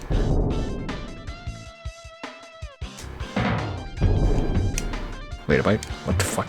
Okay. Did I just jump through one of those ledges and even though that shouldn't have put me out?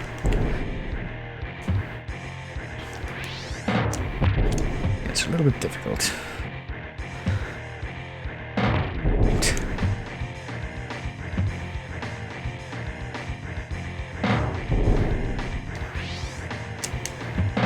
I don't know why I fell through one of those ledges. It really feels like that shouldn't have happened. But...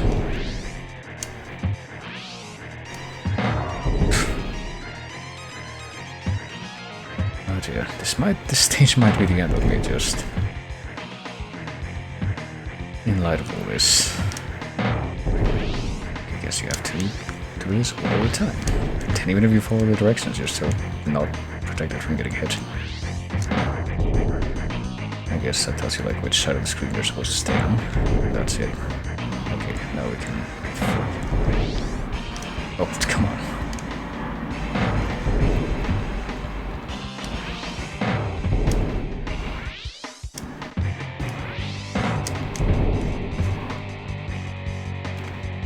Come on.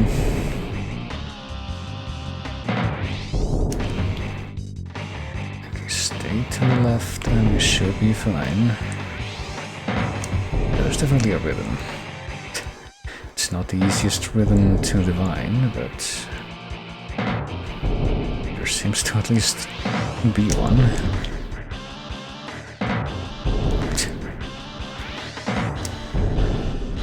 Can I at least get to, you know, whatever the top of this thing is? Okay. Yep.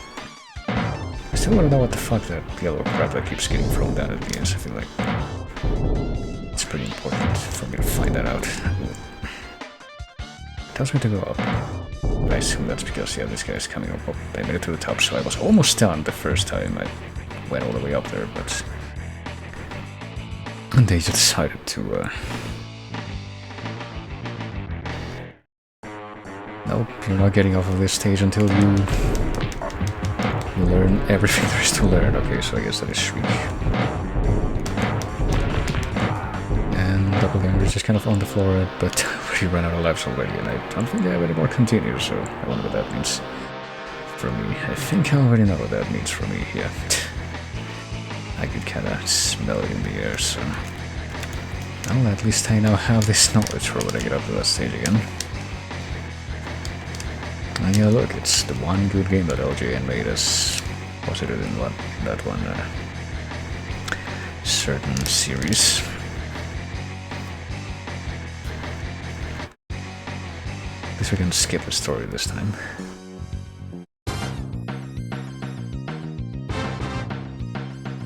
So let's give this one more try at least.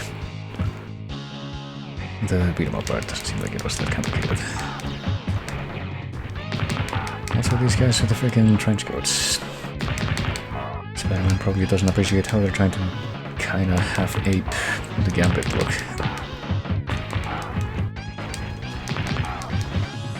Now Alex is just doing Aviarad as a street delinquent. As opposed to the white-collar delinquent that he actually is, but anyway.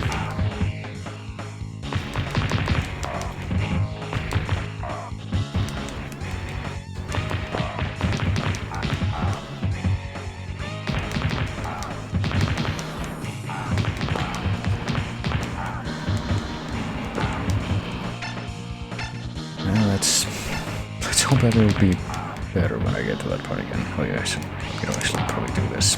Like, tell myself. Try to get some more use out of that.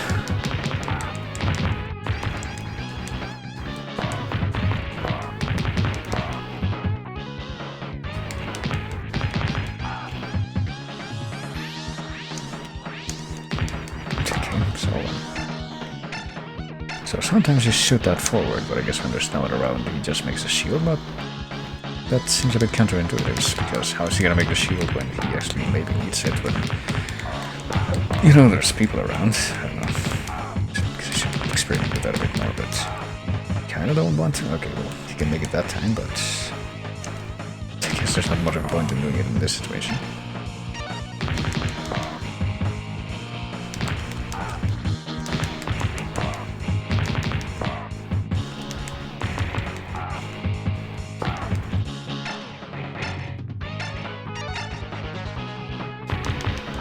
Well, the hearts still help for not having you lose a life at least until you get to the first boss, I guess.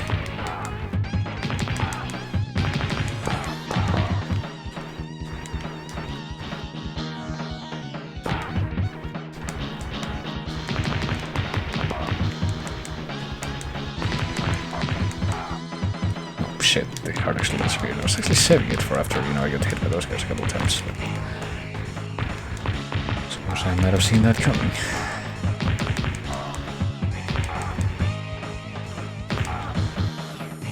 You can use the web to pull people in for a fry, I believe. Yeah, I'm pretty sure I used the web to pull people in, but...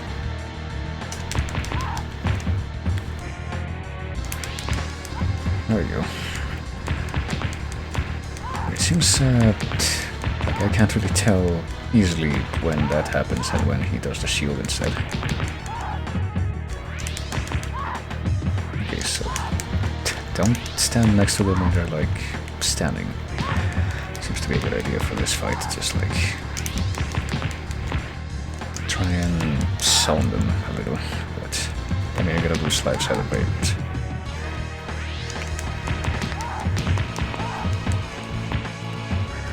Apparently just doing the fucking shanty and whipping her at me is quite effective with range.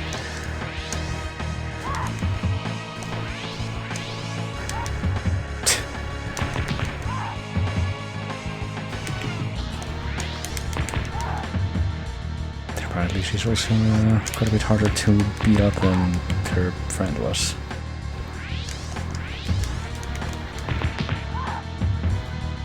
I don't think I can crouch, so if they do that, I'm just gonna have to wait for them to be done.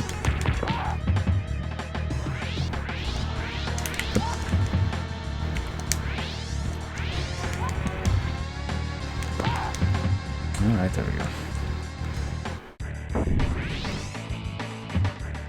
Now let's see, fighting accuracy 66%, like, said like, shooting accuracy in shooting games, like how many of your blows actually land. It seems like a weird thing to keep track of in a game like this, but let's see if I can actually... Oh, no, apparently not.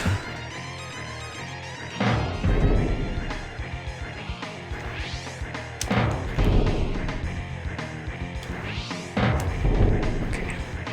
Surely we can do better this time with the knowledge that I have now.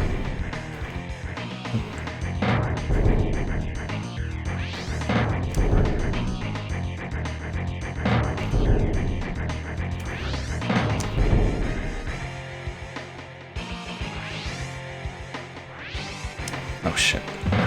Okay. It's gonna be miraculous, so never mind. Well, they didn't fall all the way back down at least. Can't go all the way to the left. Okay. Just kind of in the way. Come on.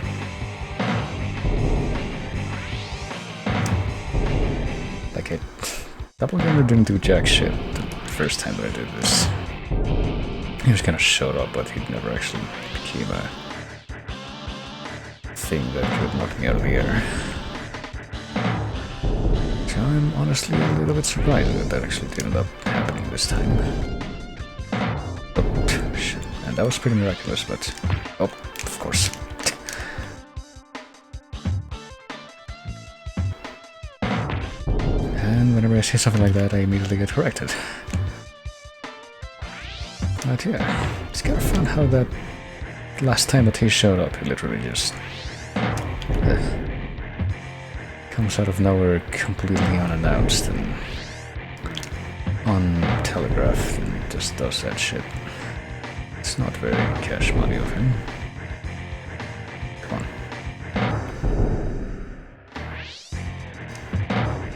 You're gonna force me to keep doing this, surely.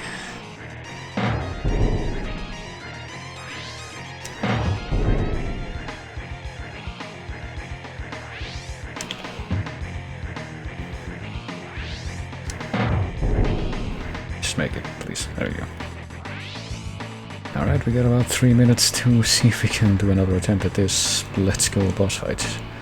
I suppose just knock Doppelganger on the ground. I suppose like we did the first time and then... Oh, never mind, he's not gonna stay down this time. Or at least not immediately.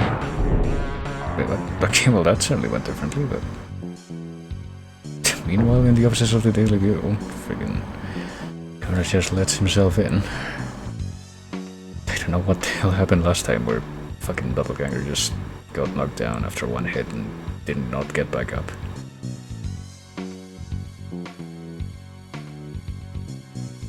Can you use... yeah, I guess you can move this forward with me, at least. I guess who's gonna help me go on a Venom hunt? He's turning a sickly shade of green right before my eyes. Each way is rather bleak for Jonah Jameson, who for some reason does not say anything at this moment.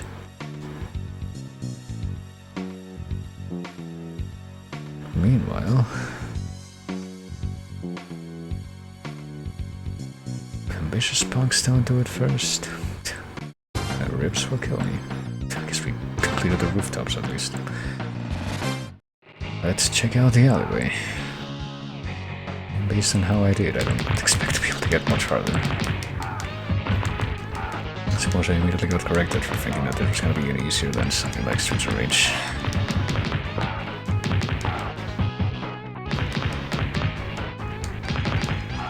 Which I mean, the very beginning is that, in the sense of...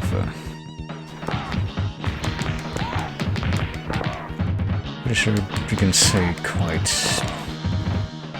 succinctly that both games demand you to like adapt to the specific challenges they give.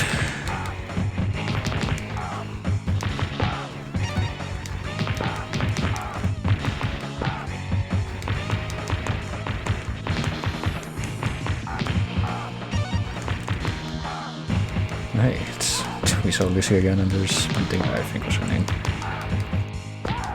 Champa, never mind. Hansa. I guess they're just Dana's twin sisters. Instead of Lizzie, who actually came back directly.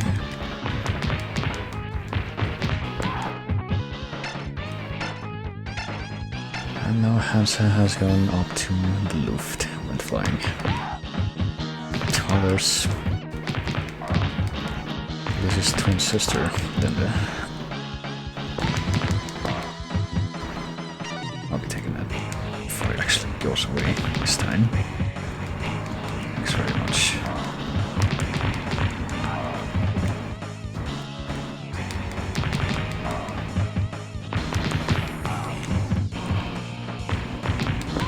Oh hey, there's Dana. She came back as well. Some of the walls have extra stuff to climb them. Can you? Guess I'll try it after this.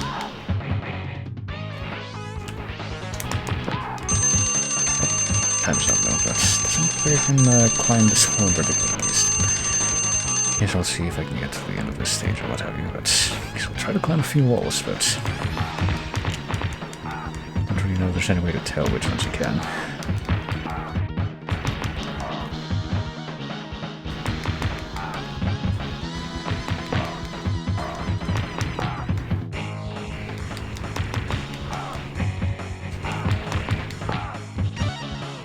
A flat wall with nothing on it.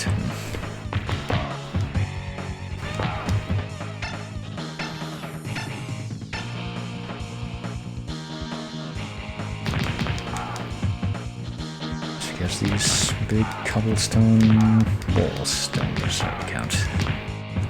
Oh wait, never mind, this one's flat enough, I guess. I'm not sure what that was, but I guess we did find something.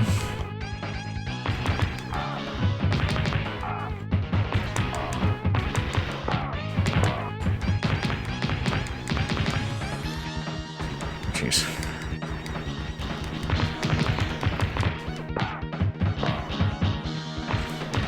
There goes Derek, and here comes Cheetah, whatever. It's a freaking power duo again. Including Sally herself. Was Sally even the first one that we fought at the end of the first stage? I don't remember. If it is the one that means that we would have fought her like 3 times now, and I think that's admirable. very persistent. Oh, we got a game over. Maybe use probably one. If this makes me... We got 2 continues, but if this makes me start from like the very beginning of this part, then I think we're gonna say, nah. Time's up. And apparently it does, so... I just fall and... I'm able to climb these walls, but yeah. Thanks. That'll be where we will be living off the game here. And we only got achievements for like, well, the points, but also clearing those stages. Nothing too fancy. Guess there's a secret room. Oh, there you go, that was Spider-Man and Venom. Maximum Carnage. Specifically the Super Nintendo version, which I'm pretty sure there's multiple versions, but I do believe that would match the one in the chase. I guess I can check real quick. I'm pretty sure at least a couple of those tracks that we just heard were in that submission, yeah. Streets of New York. I'm pretty sure that matches.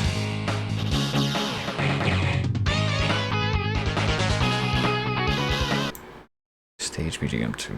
I don't know. But yeah, go back to this for a moment. As I queue up what will probably be the... well, that took a little bit more time than I thought it might have, but I think I'll queue up one more game and then I'll be done for tonight. So let's see what it's going to be. Out of these games on the wheel, which are gradually getting pushed out of the queue of stuff that I use. I'll try out on stream briefly. What do we got exactly? Oh no. Oh, this is interesting. Guess we're getting a bit of a Marvel kick to end things off, but yeah, I'll be happy to have that game scratch off the list at least. So let's see. Let's go right back here. And let me get this queued up.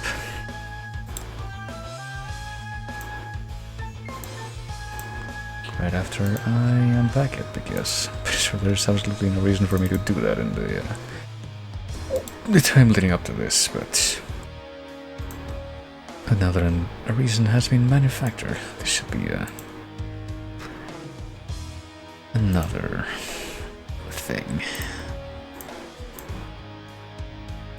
Another example of a game that's probably gonna... It's pretty much guaranteed, I think, to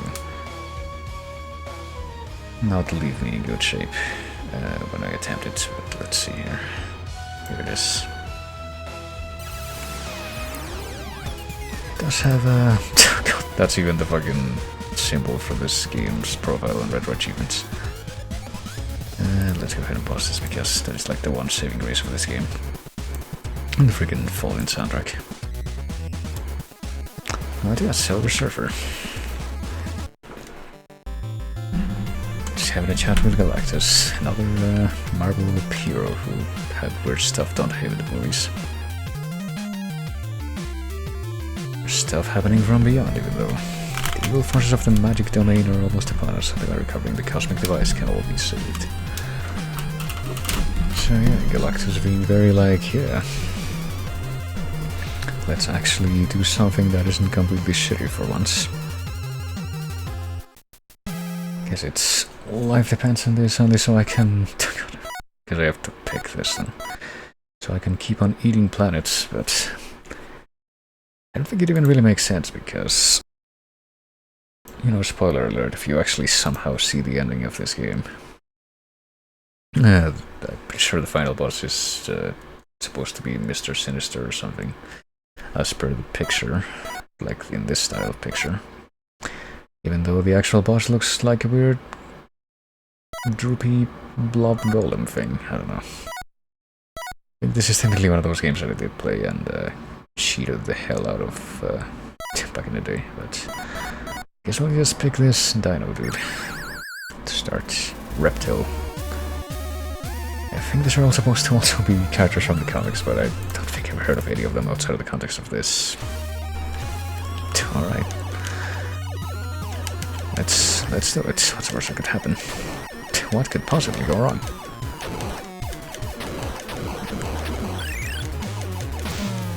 Okay. Well, we can get a pretty good idea immediately. Without delay.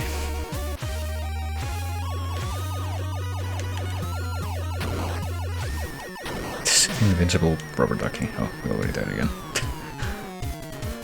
So yeah, we're gonna be seeing a lot of this. I get the feeling that the demonstration of this game is gonna be less me getting through the game and more just showing the first part of each stage that happens over and over again. I'll try to go up here and actually, you know, not die this time. Gosh, everything is taking quite a bit to kill, eh? I don't think I can really move right now. And just pray. But, well, that may or may not have been the... Never mind. That was not the smart way to go at all. The only one I know is Fire Lord Jose Galactus Herald.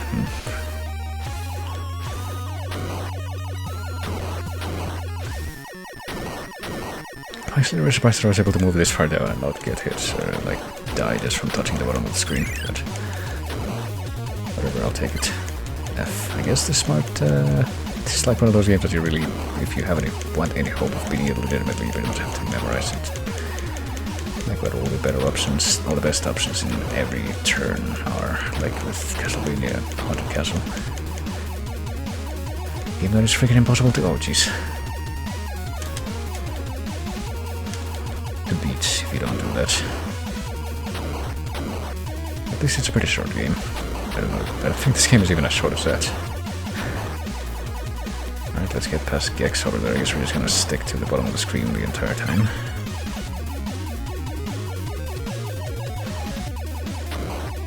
Fishes seem at least predictable enough that Piranha or whatever they are. You can just spam shots and just get rid of them consistently. Oh boy, but now we're being forced out of the water. Oh jeez, of course that was out of range of our shots, so it didn't matter. We're gonna start all the way back from the beginning of the stage. No, but we don't have the extra ammo thingy anymore. So that sucks. What are we doing? Oh jeez. For some reason I wasn't expecting that, because I wasn't facing them from that perspective at all. Silver Scar Death Roll, what a surprise. Yeah, we're gonna be seeing quite a lot of that in these remaining minutes. Oh, but we even get to, well, I like how scores 5 and 6 are Tim and Jeff. I wonder what the rest of these are. Well, this time it'll be a lot more appropriate than the other time that I used this today.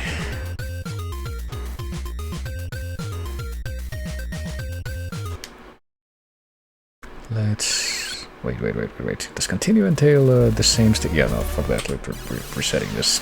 I'm gonna pick a different stage at least.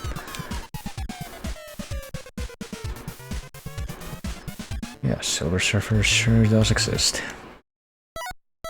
I guess when I press right, it goes in that direction, so whatever. We'll do this one next. Fire Lord.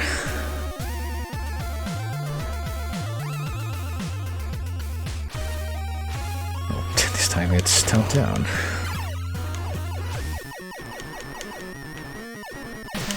Like, I want to spam the friggin' shots constantly, but at the same I kinda don't want to. That's because it interrupts the music.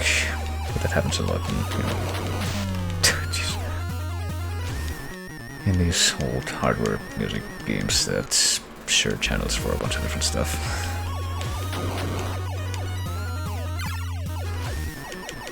So fuck it. Can we destroy these grabby hands? Yeah, we can. Yeah, I don't know if this is gonna be doable.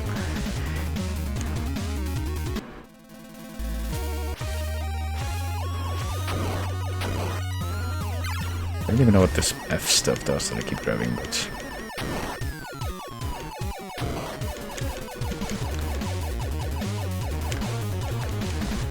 Okay, I guess you can just slightly make your way through like in Commando, trying to get past the trenches, but then that shit happens, and yeah.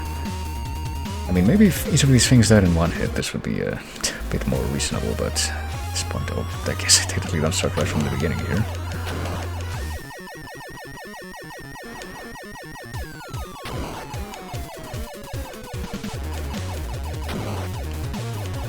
much else? How much else I can say about this, honestly, other than what everyone already knows about it, and just kind of divine from serving it. Oh jeez. Okay, just stay out of the way of those. It's not like Galaga or something where you actually want to make an effort to kill as many of these things as possible and get more points. It's more like, just don't fucking die. And yeah, that seems to be the idea with those hands that come up. You're not trying to destroy them, you're just trying to like pass by when they're not up. Because trying to do otherwise seems to be quite fruitless. Okay, we're actually gonna quit this time so I can pick a different stage again. I guess. This guy's like Possessor or something? Yeah. Vaguely remember that name. Certainly couldn't tell you any context information outside of this either, though. Christ. Okay, that was like sheer luck that I didn't get hit by any of these things.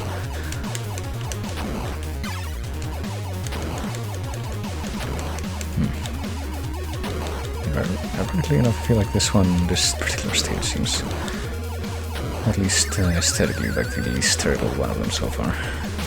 Oh, never mind. I guess you can't touch any of those things in the background that are on top of the columns, no matter what they are. So I want to say that the way that things are presented in this beginning part are remind me a little bit of Parodius or something. Something that doesn't suck as much as this game, but you are very quickly reminded that that is not in fact what you are playing. It is in fact Silver Surfer.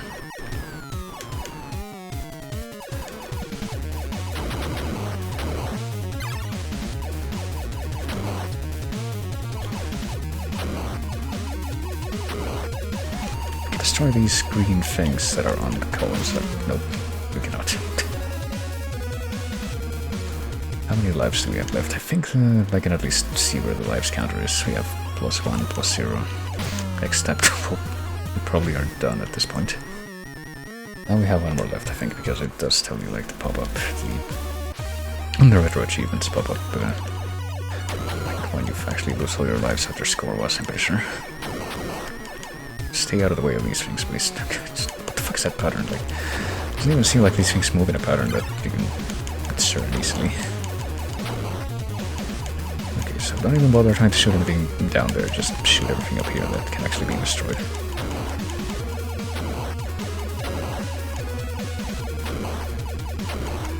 I'm actually really surprised that I didn't die because my fucking head grazed the ceiling there. What the fuck? Okay, so these things that shoot down diagonally don't even shoot down at the same angle consistently.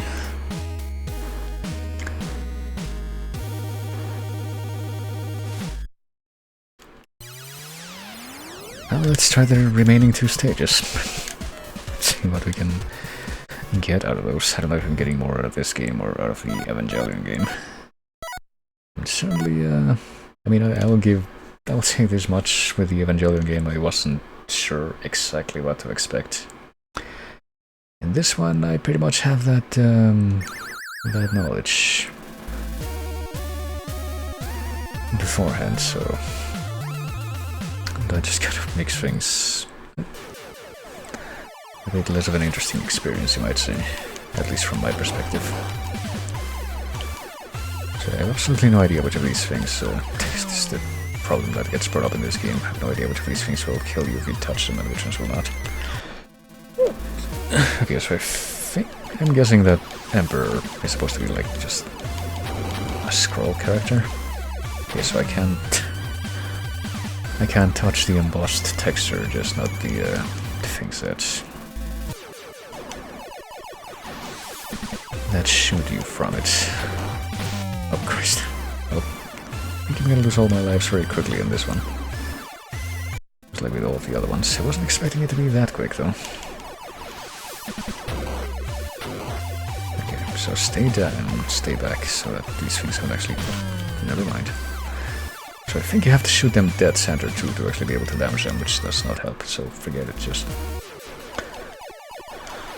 But I mean, go in the same Y coordinates as those things, just stay away from them. Seems to be the take it here. Just forget them. Oh Christ, what is going on with... How do you get past that? Doesn't seem like you can walk past it at all, like you could with Transition Commando or anything like that. Whatever. Let's go into the last one, which I actually think, just looking at the select screen, definitely forgot that this is who it was. This is Mephisto, which, yeah, never mind, this is the one dude that I have actually heard of. I don't know what his role is supposed to be in, like, outside of the context of this game. He's like an actual important character that's in stuff. But he's just like the master of the spooky bedsheet ghost haunted house stage in this game.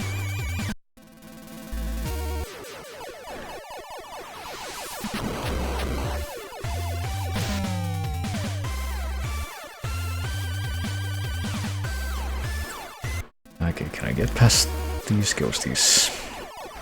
I don't know, because it seems like they cover a lot of range vertically, which is not helpful for my survival. What the fuck is that thing? Get out of the door. Jeez. And apparently he just has his face in green in the background, just kind of there. Yeah, fuck, trying to kill these things, just go past them as much as possible.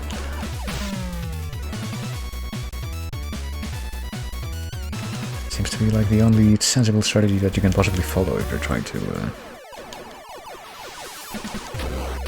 stay alive and you like actually get through this. But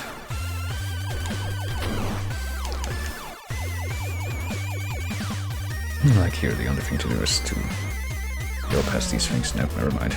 Must actually jump up, but apparently the ghosts also go up, which I did not observe as thoroughly. And as you can see, you can just pay for it early, but yeah.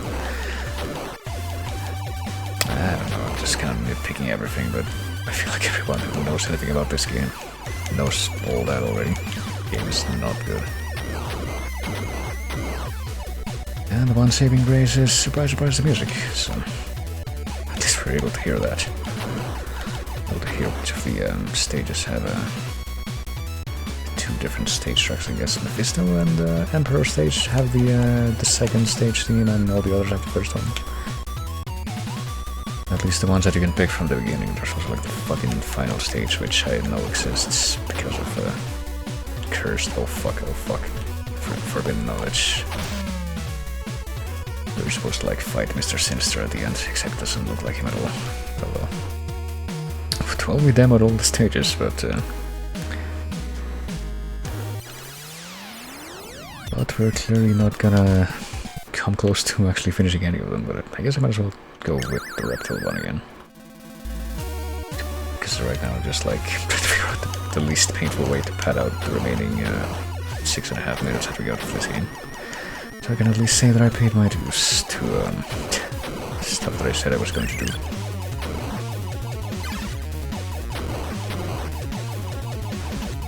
So out of all of these, it does seem like reptile is the stage that's the greatest ghost have a chance of actually getting through. Still don't think it's gonna happen at all, but you know. Forget it, yeah, just fucking don't even bother trying to readjust the thing to shoot backwards, it's not gonna happen.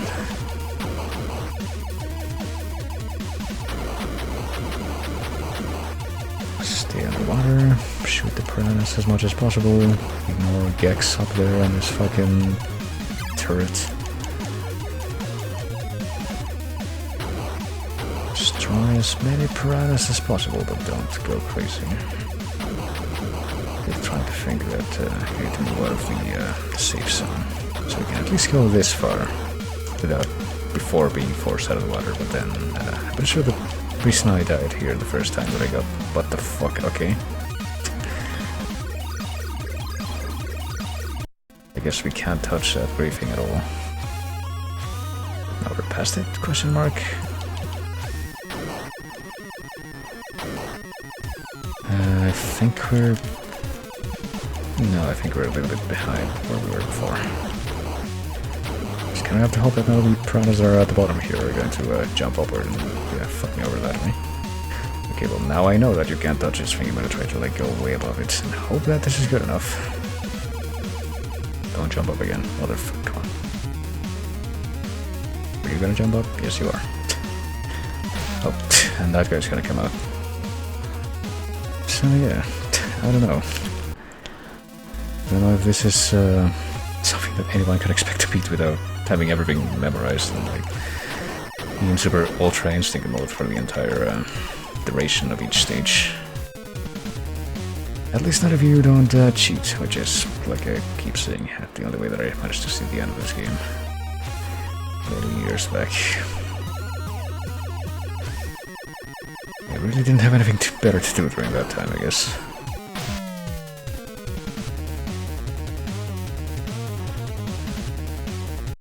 I guess this is probably technically gonna be some kind of a high score, at least.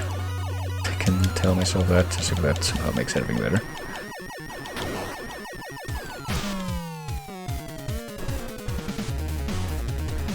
Two, 4, 5, 5, 0 for silver score. So, do I actually get a high score now? Let's see. Yes, I do. Well, I'm gonna leave something a little bit more succinct this time. There. Still have not dethroned Tim and Jeff though. Alright, let's try a stage rotation at least a little bit. Because this one, fuck that one, fuck that one, fuck that one. Why was this one like? I mean, fuck all of them really, but is this also top down? No, it's not. Okay, so this is the one that I thought might be like, at least not terrible presentation wise, but I keep getting reminded that this is in fact Silver Surfer, so not terrible is not really something that you can consistently affirm or hope to affirm. But we'll give it another go at least. Again, this is the worst because these things don't shoot at consistent angles. They sound like the freaking, you know, to cite an example from a much better game, the final boss of Super Castlevania 4. The freaking fireballs that he shoots. Well, I don't think I ever died that early before, but the fireballs that Dracula shoots out during like the middle part of the fight before he goes into the final form pretty much give you the chance to get your health back up, because you can whip them and they give you like little drumsticks to get your health back up. But they're like big fireballs, and is it big? Okay, I can't remember exactly how it works, but it's like there's like big fireballs that create columns of fire, but there's also like little bolts that he throws after you, and those bolts are the ones that you can whip. And once you do that, they start like throwing little fireballs all around themselves, and that is. And once that is over, though, they drop the drumstick. But those little fireballs that they shoot out do it in like a spiral 8 pattern at very specific angles, very specific, like 45-degree to 90-degree angles, like gradually changing by 45-degree angles in a circle around themselves, starting from like the top left, I think. And you know exactly what angle it's gonna be just from observing them. I guess we'll try this one more time just to run out the clock, but like, you know which direction they're gonna go, unlike the freaking angles that the little fireballs shoot when the things that shoot green heads in this stage. Just like, nope, maybe it'll be a little bit higher, maybe it'll be a little bit lower, who the fuck knows?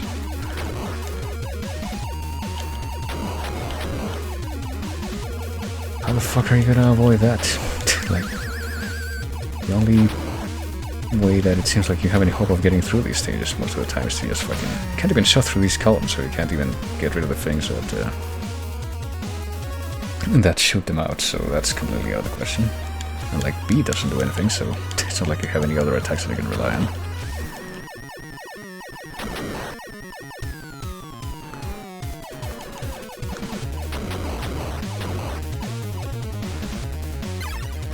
And I still keep getting these letter power-ups and I have no idea what they do, but oh, thank god. We can stop whenever and we will stop as soon as I get fucking fucked up again. Let that be the final frame that you see of the game. And let that be the final frame that you see of the game on this stream at any point, for that matter. Does this game have achievements? It does. We did not get any of them. It's not surprising. I'm actually compelled right now, actually, to quickly go on the retro achievements page for this game. I'm gonna play a little bit more music to see what's gonna outplay us, how to get the last 10 seconds of Sandstream or Hyrule Warriors. What is the acquisition percentage for the achievements in this game? Let me see. Is this the Star Heaven theme from... No, it's Station Street from... Never mind. I thought for a moment this was the freaking Gymnopedy ripoff from Paper Mario 1, but no, this is Layton 3. Again. Let's see, Silver Surfer. Which again has a fucking... that one screen as the game icon, which is very... very fitting. Yeah, it's not very... goodness, not very high acquisition percentage for this, you know. Shockingly. You can apparently gain max firepower, shot speed, and triple shot. Maybe that's what those letters were about, and that seems to be the highest received achievement. No, it's not. It's this. Reptile Section 1 is apparently the... well, it's more common than that last one. I don't know if there's any more common ones than that one. But yeah, seems like Reptile Section 1 is probably gonna be the... Nope, that is the most common achievement. Complete Reptile Section 1, which I couldn't do after trying to figure it out, but it seemed like the sort of thing that you probably are just gonna have to end up doing by memorizing shit.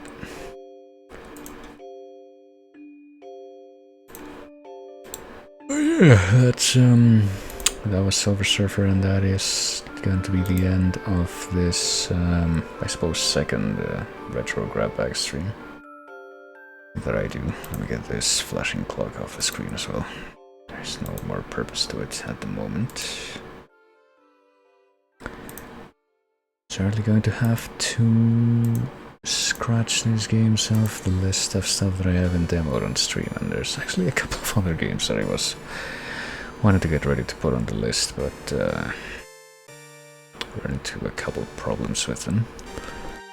First being Vib Ribbon, which I did manage to find, but not in a state where it actually plays the music for some reason. Tried to get it to do that for a while and just couldn't get it to happen, so that one's kind of a puzzle to me. The other one being Silent Thunder, which I don't know how I'm gonna get running because I haven't, with all the things I've done, I have not managed to do set up like a Windows 98 emulator, VirtualBox or what have you. Not quite yet, but maybe. If I can get that running, that sure would be nice. There's a few games from that era, that OS, that I would like to play, like Heretic 2. And Streets of SimCity, which is another chase game. And probably a bunch of other stuff, but yeah. Certainly is a lot of other games that could go on this list. But I will scratch off the ones that we ended up playing today, which are primarily Streets of Rage 1, Commando, and others. I forgot what the other ones are, but I can probably just check them here. Yeah, Streets of Rage, fucking Evangelion, Sonic 2, and Silver Surfer. There you go.